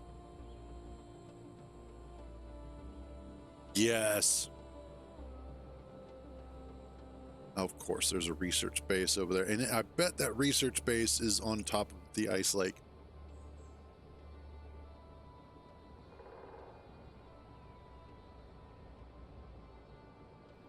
Let's see. Maybe not.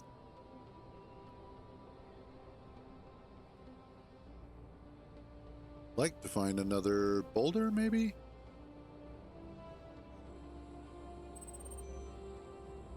Specifically, I'd like to find a boulder with... Where are you at? Let's go pick this up. But I'd like to find a boulder with some cobalt. If I could find some cobalt, then I could go ahead and add some actual cargo containers to the base.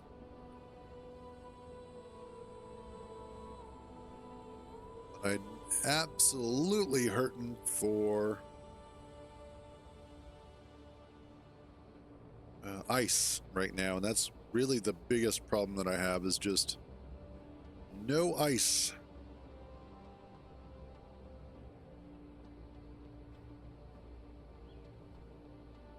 Let's see what this has. Maybe I will get lucky and find some good stuff here.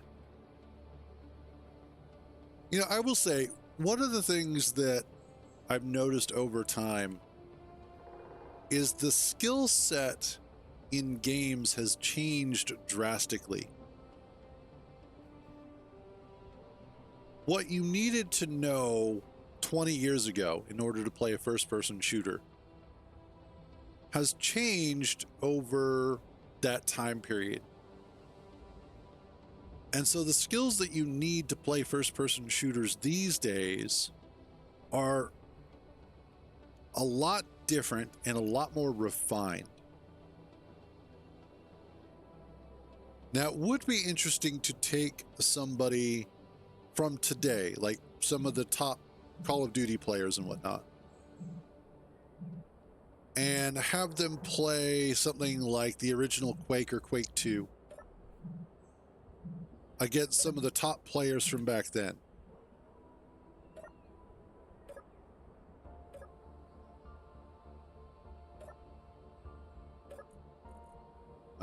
Dirt, space credits. Okay, sure. I will take the scrap though. Because Lord knows I'm going to need it.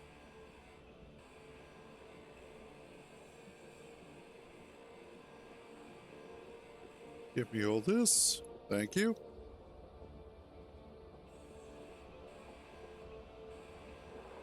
It's also interesting how the first-person shooters have also changed over time.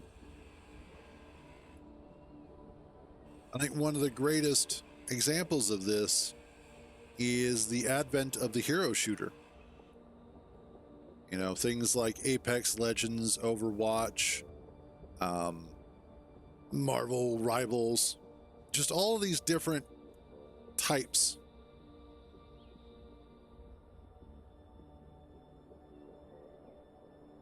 Yes, no, you're not alone. And I don't know why it happens.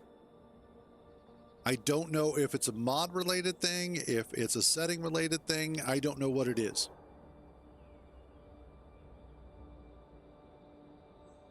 But no, you're not alone.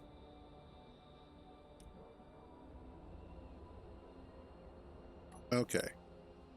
Actually, what did I get all out of that? We can at least get a little bit of cobalt out of this.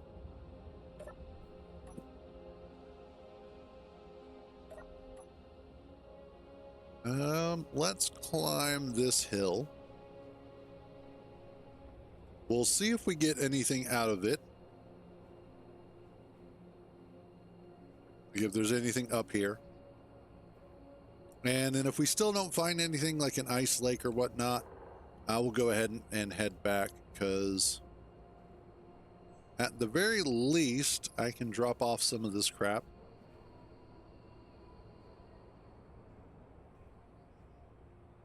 And then one of the other things that I'm going to need to do, I believe, is to look at building the deposit scanner to try and find anything.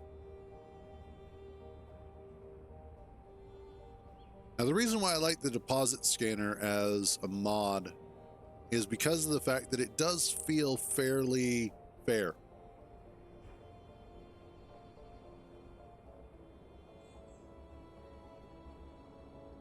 Gotcha. Now, as far as I'm aware of, it's not a firewall issue because it generates it, as far as I understand, it generates it locally.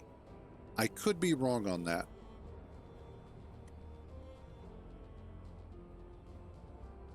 I'm not 100% well versed on how it generates what loot you get out of that.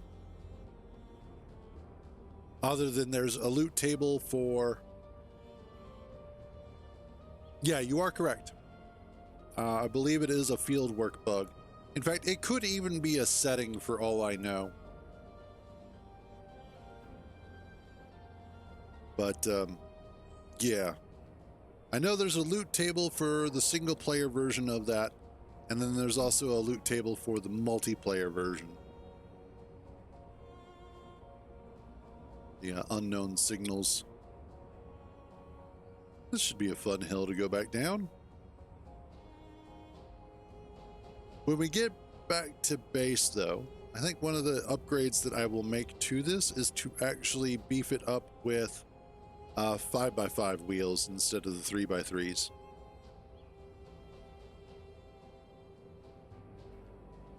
Give it a little extra ground clearance there.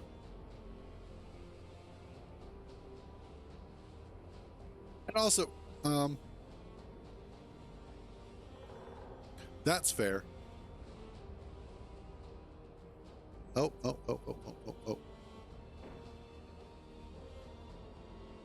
Oh, you are... Come on. There we go.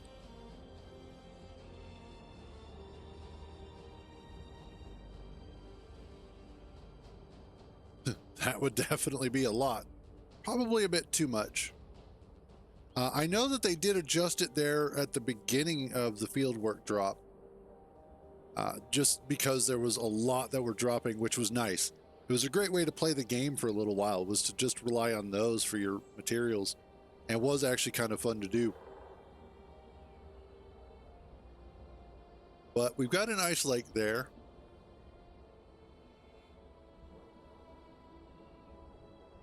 I don't know explicitly how close that... Oh, is that a...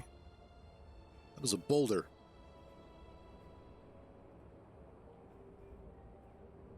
Honestly, though, I've never really cared to mess around with the drop rate of the unknown signals. Because after a while, I've pretty much got most of what I can get out of them. Hello, Iron. You're my new best friend.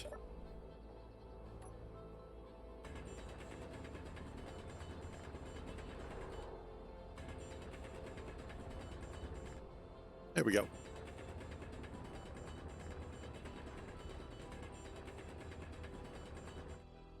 Let me get this stuff. Awesome. Oh, yeah. Even if I don't bring back any ice, this is still more than enough to make it worthwhile. Let's also... Thank you. Strength.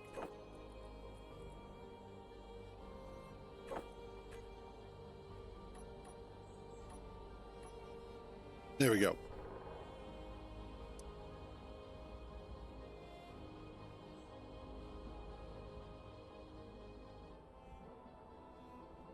Yes. Well, you still do actually get the items. If you go back and you look at Steam, it'll show you that you did get stuff. It just doesn't alert you to the fact that you've gotten anything. Inventory full.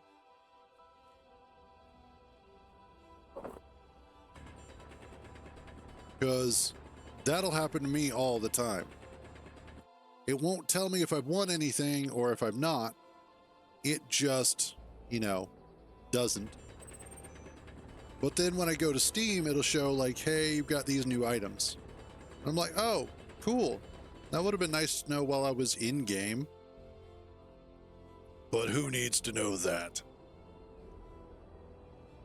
Hey, speak of the devil. Oh, I should probably... how far away am I from home? Holy crap. Okay. 15.3K.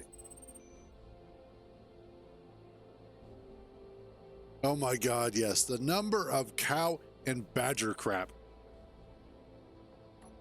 It's like I don't need more badger stuff. There you go. So problem solved, or at least half the problem.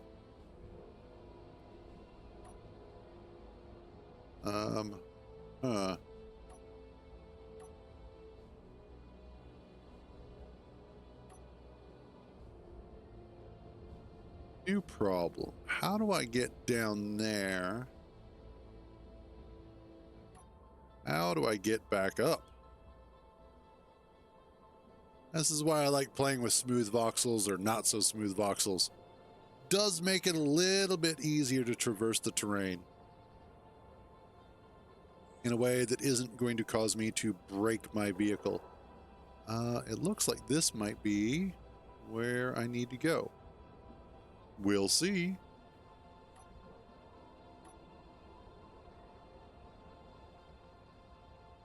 And the fun part is going to be getting back.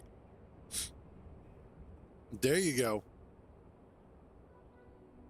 Yeah, new cosmetics would be nice. I think, though, at this point, they really are just mostly focused on getting this last DLC out, as well as Space Engineers 2, which is fair.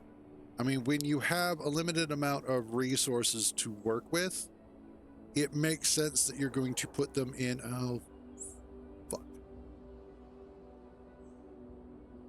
In locations where they are going to do the most good.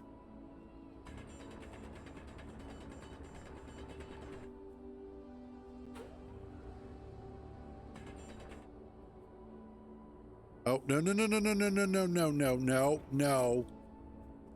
None of... Oh, you son of...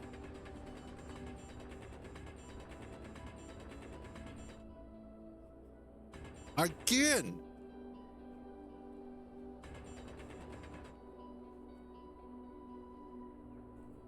I'm starting to hate this terrain.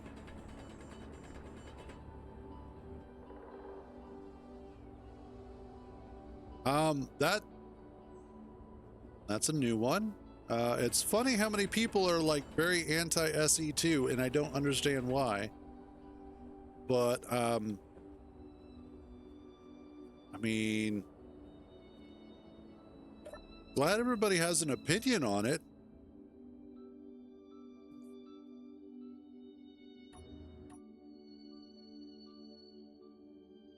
Okay.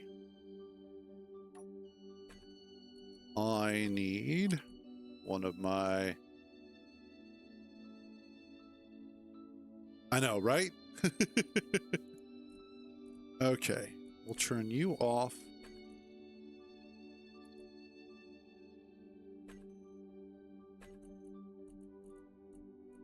Gyroscope 1.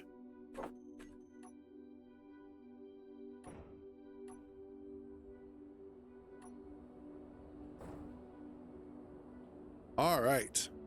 That's at least some... No, no, no.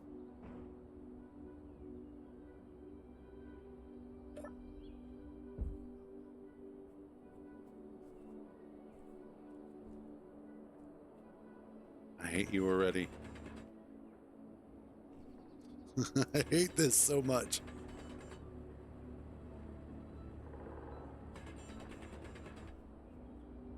I mean, that's fair. I mean, it had its sense of bugs, but it was also like when you look at the type of game that it is and whatnot, and where the team was at. One of the biggest things is they're working on their own engine, so the engine itself was going to have problems.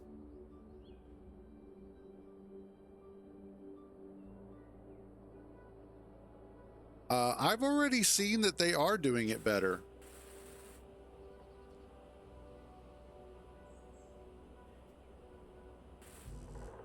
Oh no. No, no, no, no. Oh, I'm about to lose my shit. I'm about to lose my shit.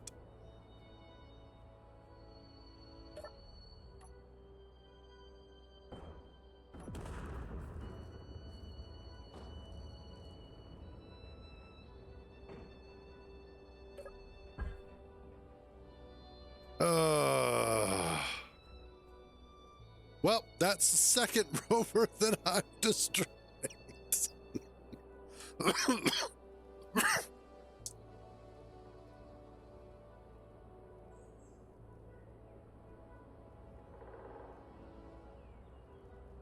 Well, okay.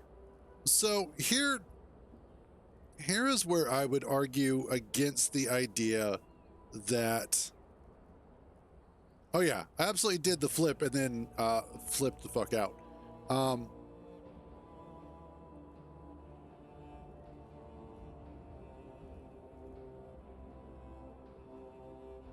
Okay, so here is the big thing about what makes Space Engineers and what makes Keen kind of unique in this particular genre of game, the sort of survival craft. The game that they are building and the experience they provide is meant more to be a big box of Lego, not necessarily to have a directed or curated gameplay session.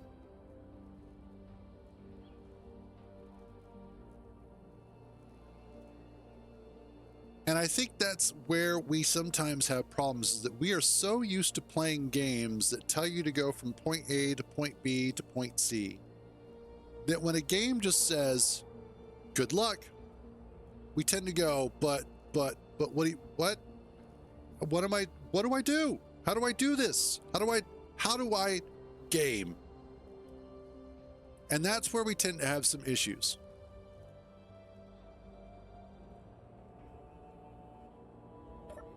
What can I at least take back from? No, because I can't take anything back from this. Because I am so far away. Son of a bitch. Oh God.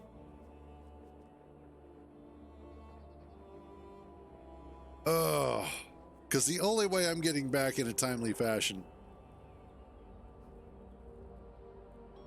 is this way. Oh God, I hate this already. I'm so far, I'm at a net negative for everything today.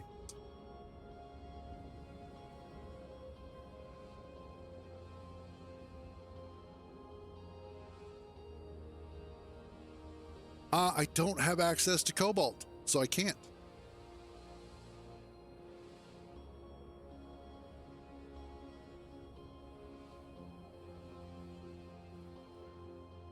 So, okay, let me approach this question from a different angle then.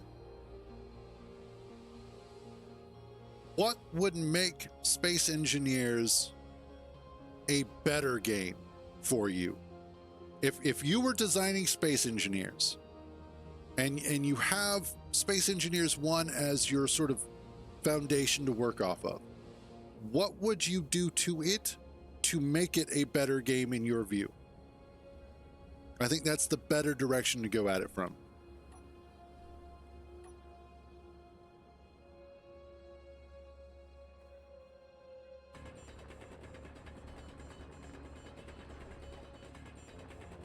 Meaning like conservation of momentum? Inventory full.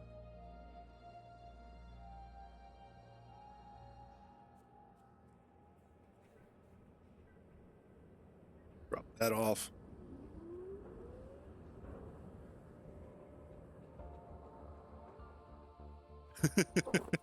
Okay, so it sounds like, from what you guys are saying currently, you'd much rather be playing Imperium Galactic Survival.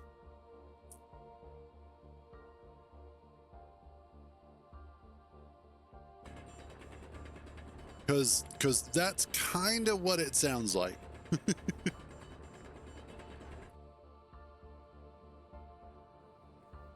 Amen, coffee. Amen. Now, from what I understand of the way that the physics are going to be working in Space Engineers 2 and the way that the physics engine is designed there. Hey, thank you for the follow there, GTA Mods XR.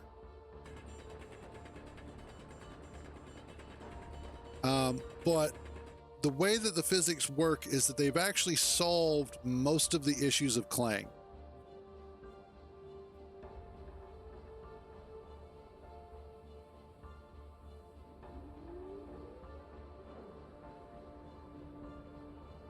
They do have 10 hotbar keys. You have 1 through 0. Now 0 is just emptying your hand, which is fine. And 1 through 9 makes sense.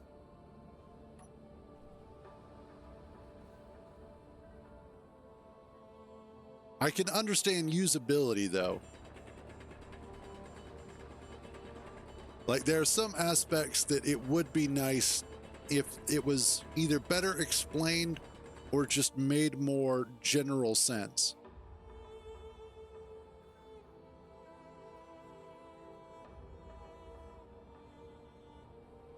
It's like you guys don't pay attention to the change log. You can fix your pistons and rotor power.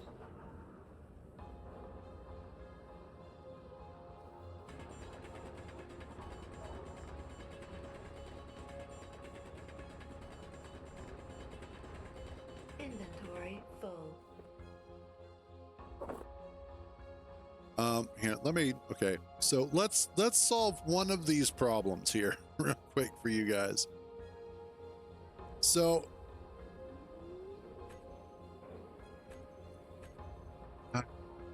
exit the main menu. We're going to look at something. So if you guys, after the fieldwork update, notice that your pistons are now much weaker, your rotors are weaker, your hinges are weaker, there is actually a solution for that. Go into load game, pull up your game, and then go to edit settings. Then go under advanced. Scroll down here, and you will see the options for enable share inertia tensor, enable unsafe piston impulses, and enable unsafe torques. These options were only available initially with experimental mode, but since they changed that out, they're now just advanced options. Turn those back on, hit OK, and you will have those options for your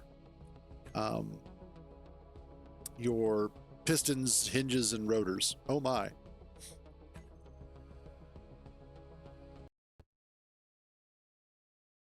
So this is okay. I think there comes a point where you have to look at where the game was, because it's a 10-year-old game at this point. So over 10 years of development, there are limitations that arrive from the code base itself. There are certain things they can and cannot do because of the way that it was coded 10 years ago versus the way it's coded today.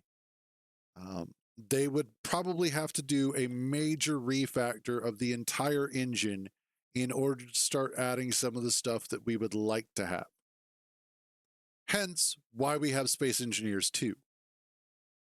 They are getting a chance to then rebuild and refactor the entire engine from the ground up to better accommodate the changes that they've wanted to make over the past decade. Plus, with the inclusion of their modding tools, and with the fact that their tool set is essentially going to be as close to as their tools as we can get, what winds up happening is that we are in a situation with Space Engineers 2 where we have the most powerful modding capabilities available to make the game more in line with what we as players want.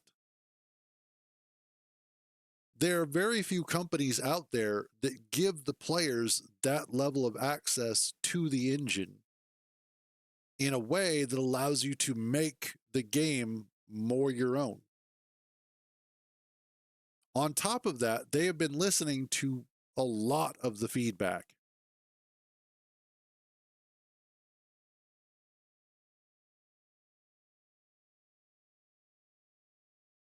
No, you're right. You're absolutely right. That was absolutely a design decision. But that doesn't make it a bad design decision. That just makes it a design decision. There are a lot of choices that were made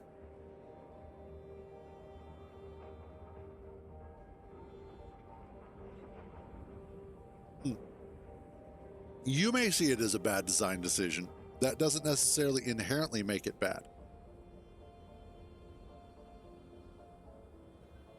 Right. I think fundamentally, it is a difference of opinion between what we may find as good design versus what works best for the game. Don't get me started on muscle memory.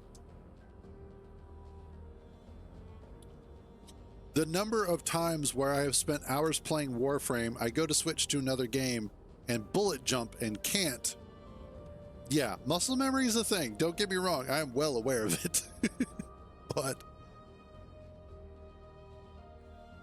at the end of the day, it would be nice if we had certain options. It would be nice if we had the ability to change certain things. But given the situation that we're in with the game, and I can guarantee you, I think I know why they have it hard-coded to the hotbar.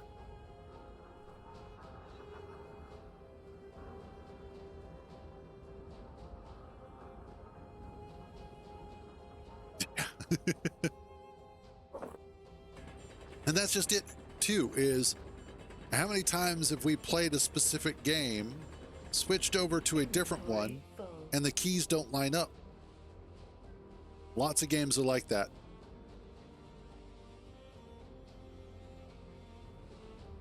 Hell, Dune Awakening is just as bad, because for whatever reason they decided to put the button that allows you to drink from your still suit on the same button that you use to interact with certain vehicles. It is what it is. That doesn't necessarily make it bad, it just makes it obtuse. It makes it frustrating, yes, but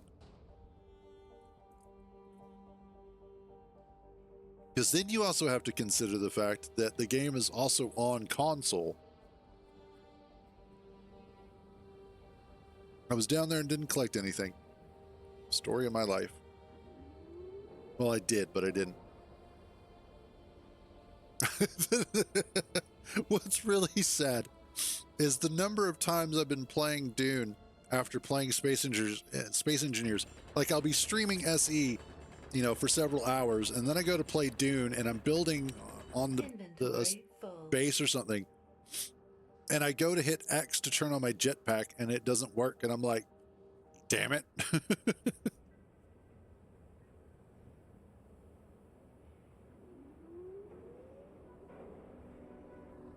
Okay, so I think, like, I understand where you're coming from. I understand that what you're saying is that it should be available for basically every game to have the same remappable controller scheme or control scheme in general. And in an ideal world, that would be 100% correct. Like, the number of times where it would be absolutely amazing to be able to say, I want to be able to customize 100% of my user interface experience would be fantastic. The reality is that's not possible. And it's not possible for a lot of different reasons.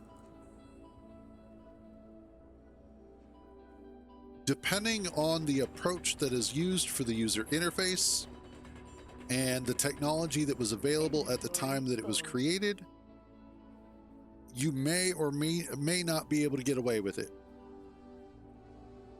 I think Skyrim is a perfect example of the amount of effort that has to be taken in order to rebuild the user interface because of the technology that's used for it. The fact that they're basically using Flash Inventory full. or a version of Flash for their user interface is a good example of that.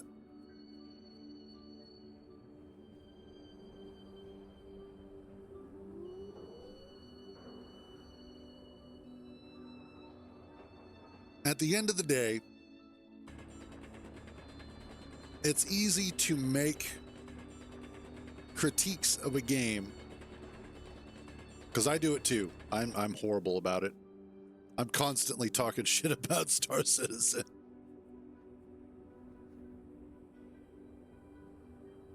And it's easy to make critiques about a game in fundamental ways without completely understanding the rhyme or reason for it, or why certain actions, certain design decisions were made.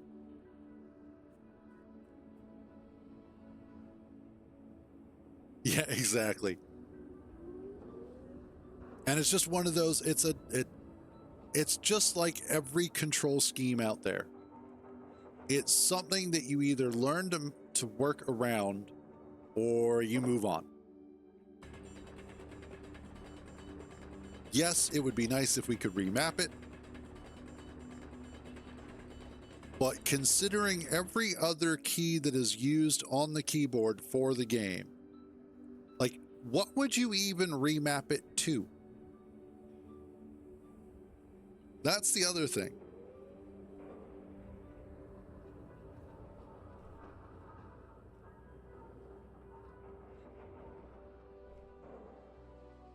Oh, you mean from standing still?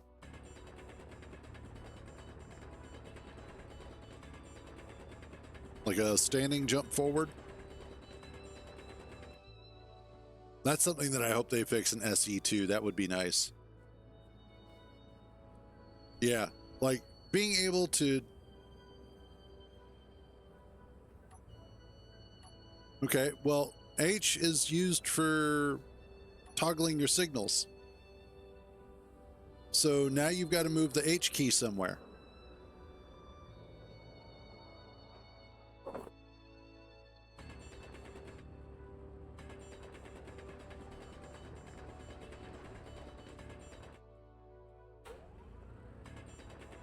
Inventory full. You are so weird, Tommy. You are so fucking weird, man. I swear, you just... There is nothing normal about you at all. Just in general, you are so weird. I've actually known people who do that, though. And okay, here's the ones that I really still feel sorry for, though. Left-handed people.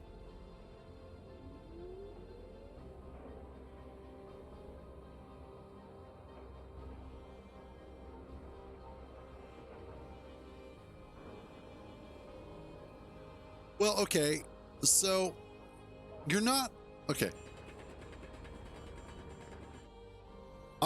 Because of like typically first of all, most mice are designed for right-handed people. I know this for a fact because my dad was left-handed, and every mouse that he ever had always wound up either being well, he learned how to use it with, actually no, he used it on his left hand. I learned how to use it left-handed as well.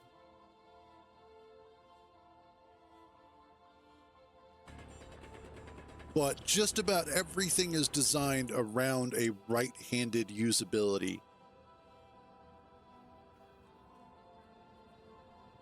And the fact that, and especially for space engineers, the maneuver buttons or the maneuver keys are Q, W, E, A, S, and D. Well, if you try and switch it over to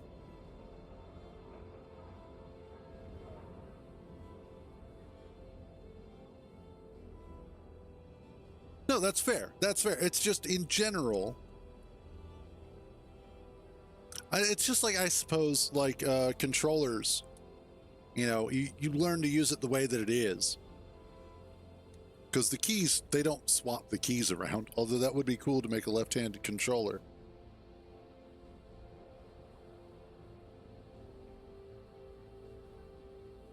But it's just one of those things that it is interesting, like talking about usability, you have to take into account overall usability. And that's where you have to make design decisions. You know, how ambidextrous do you make your user setup?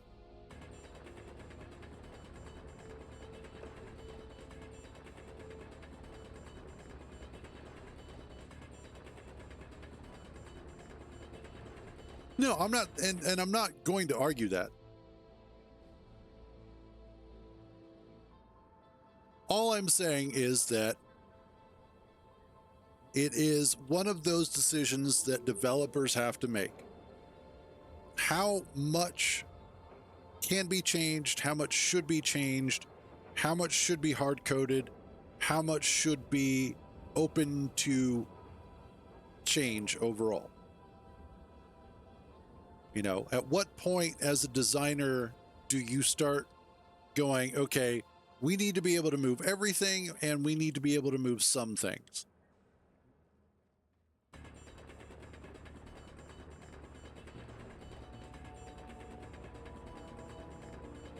Inventory full. Oh, damn it. And so that's why when you're looking at the controls for the game, and specifically all of the controls, because there are a lot of different buttons that are used beyond just the toolbar. You know, you've got Y, you've got U, you've got I, O, like all of these different buttons that are used.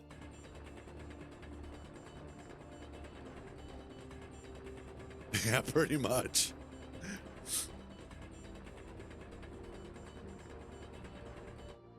And that's just it too, is, you know, where is that line? All the buttons. Hey, what's up, CFC? I need to recharge. Okay, so essentially at this point, I am 0 for 2 on rovers. I'm just, yeah, it's a fresh start. Although it's been kicking my ass. Like I said, I'm 0 for 2 on rovers. I have made 2 rovers. Both of them have been split in half. What latest DLC? The survival DLC that's coming out?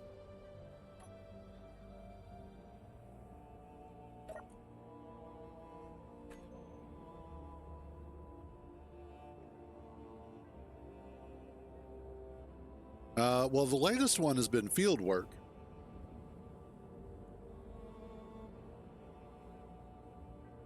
And yes, I've been enjoying field work. It's actually really good. It's got some good blocks in it.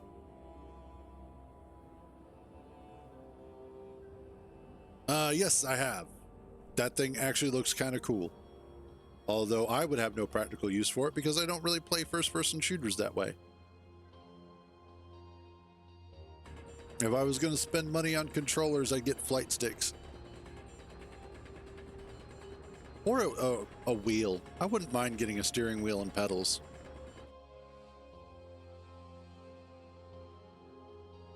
There are a few driving games that I would enjoy playing that way.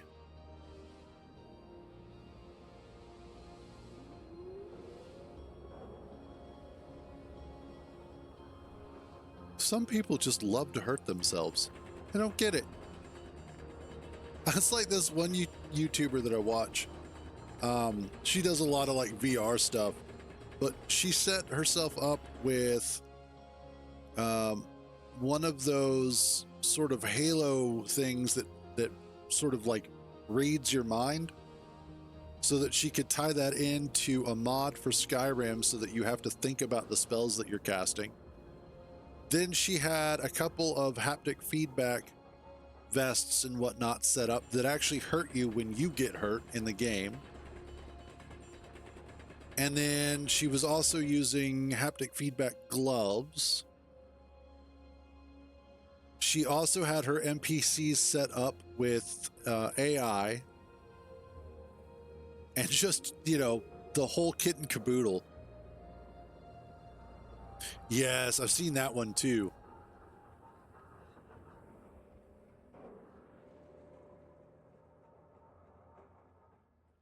Yeah, no, I'm good. I don't need something to hurt me that much if I screw up. Losing is already bad enough.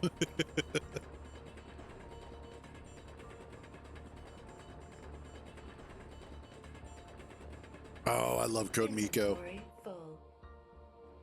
First of all, that girl is an absolute marvel of technology. The work that she has done on her avatar is amazing.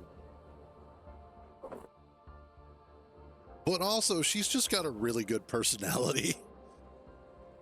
She handles streaming incredibly well, so kudos to her.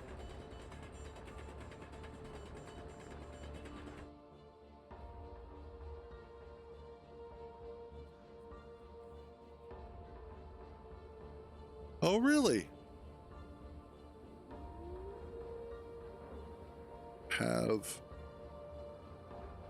Oh yeah, they are up.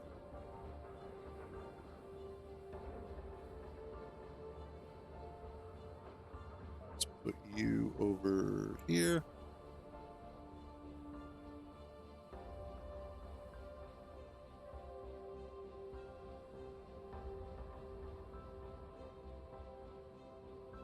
That. Modding showcase. Okay.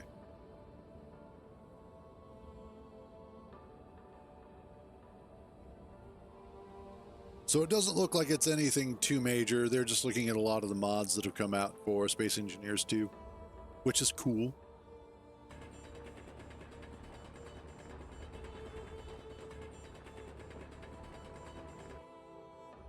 Okay. I think, though,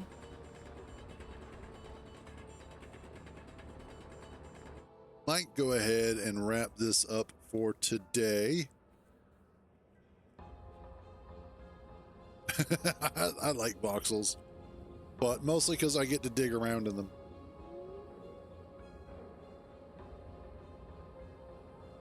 Oh, they're actually showing off some stuff. Okay.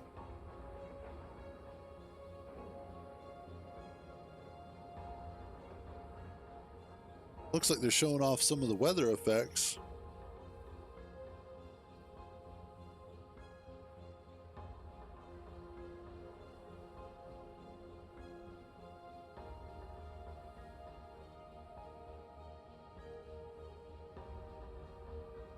Cool.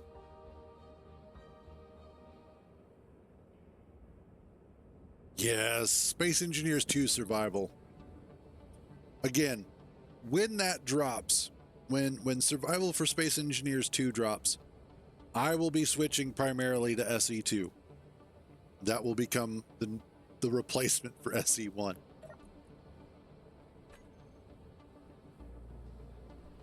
But like I said, I think I'm going to go ahead and wrap this up. And just, yeah. Because I've already gone through 2 rovers. I don't need to go through a third. I might just go ahead and add in the not so smooth voxels. Because I think that's going to be my biggest problem right now, and I'm really tired of dealing. Like, there are certain challenges that I'll deal with, but that one is just really starting to get on my nerves. I am tired of losing. Well, okay, maybe not. I might try something different. Oh.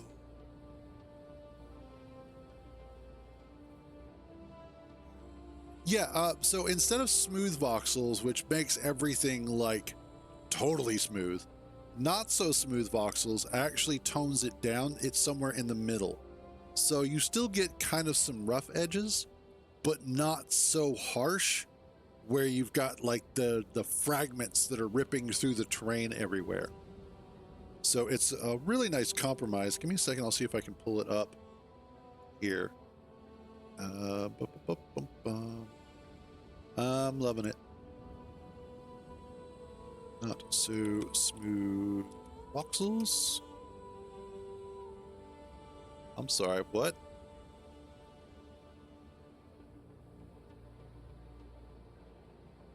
Okay. Apparently it doesn't want me searching there. There we go. So this bad boy here is what I'm talking about. So it's a nice compromise between the horrifically jagged terrain that we normally get, the completely baby smooth voxels. I've not heard of that one.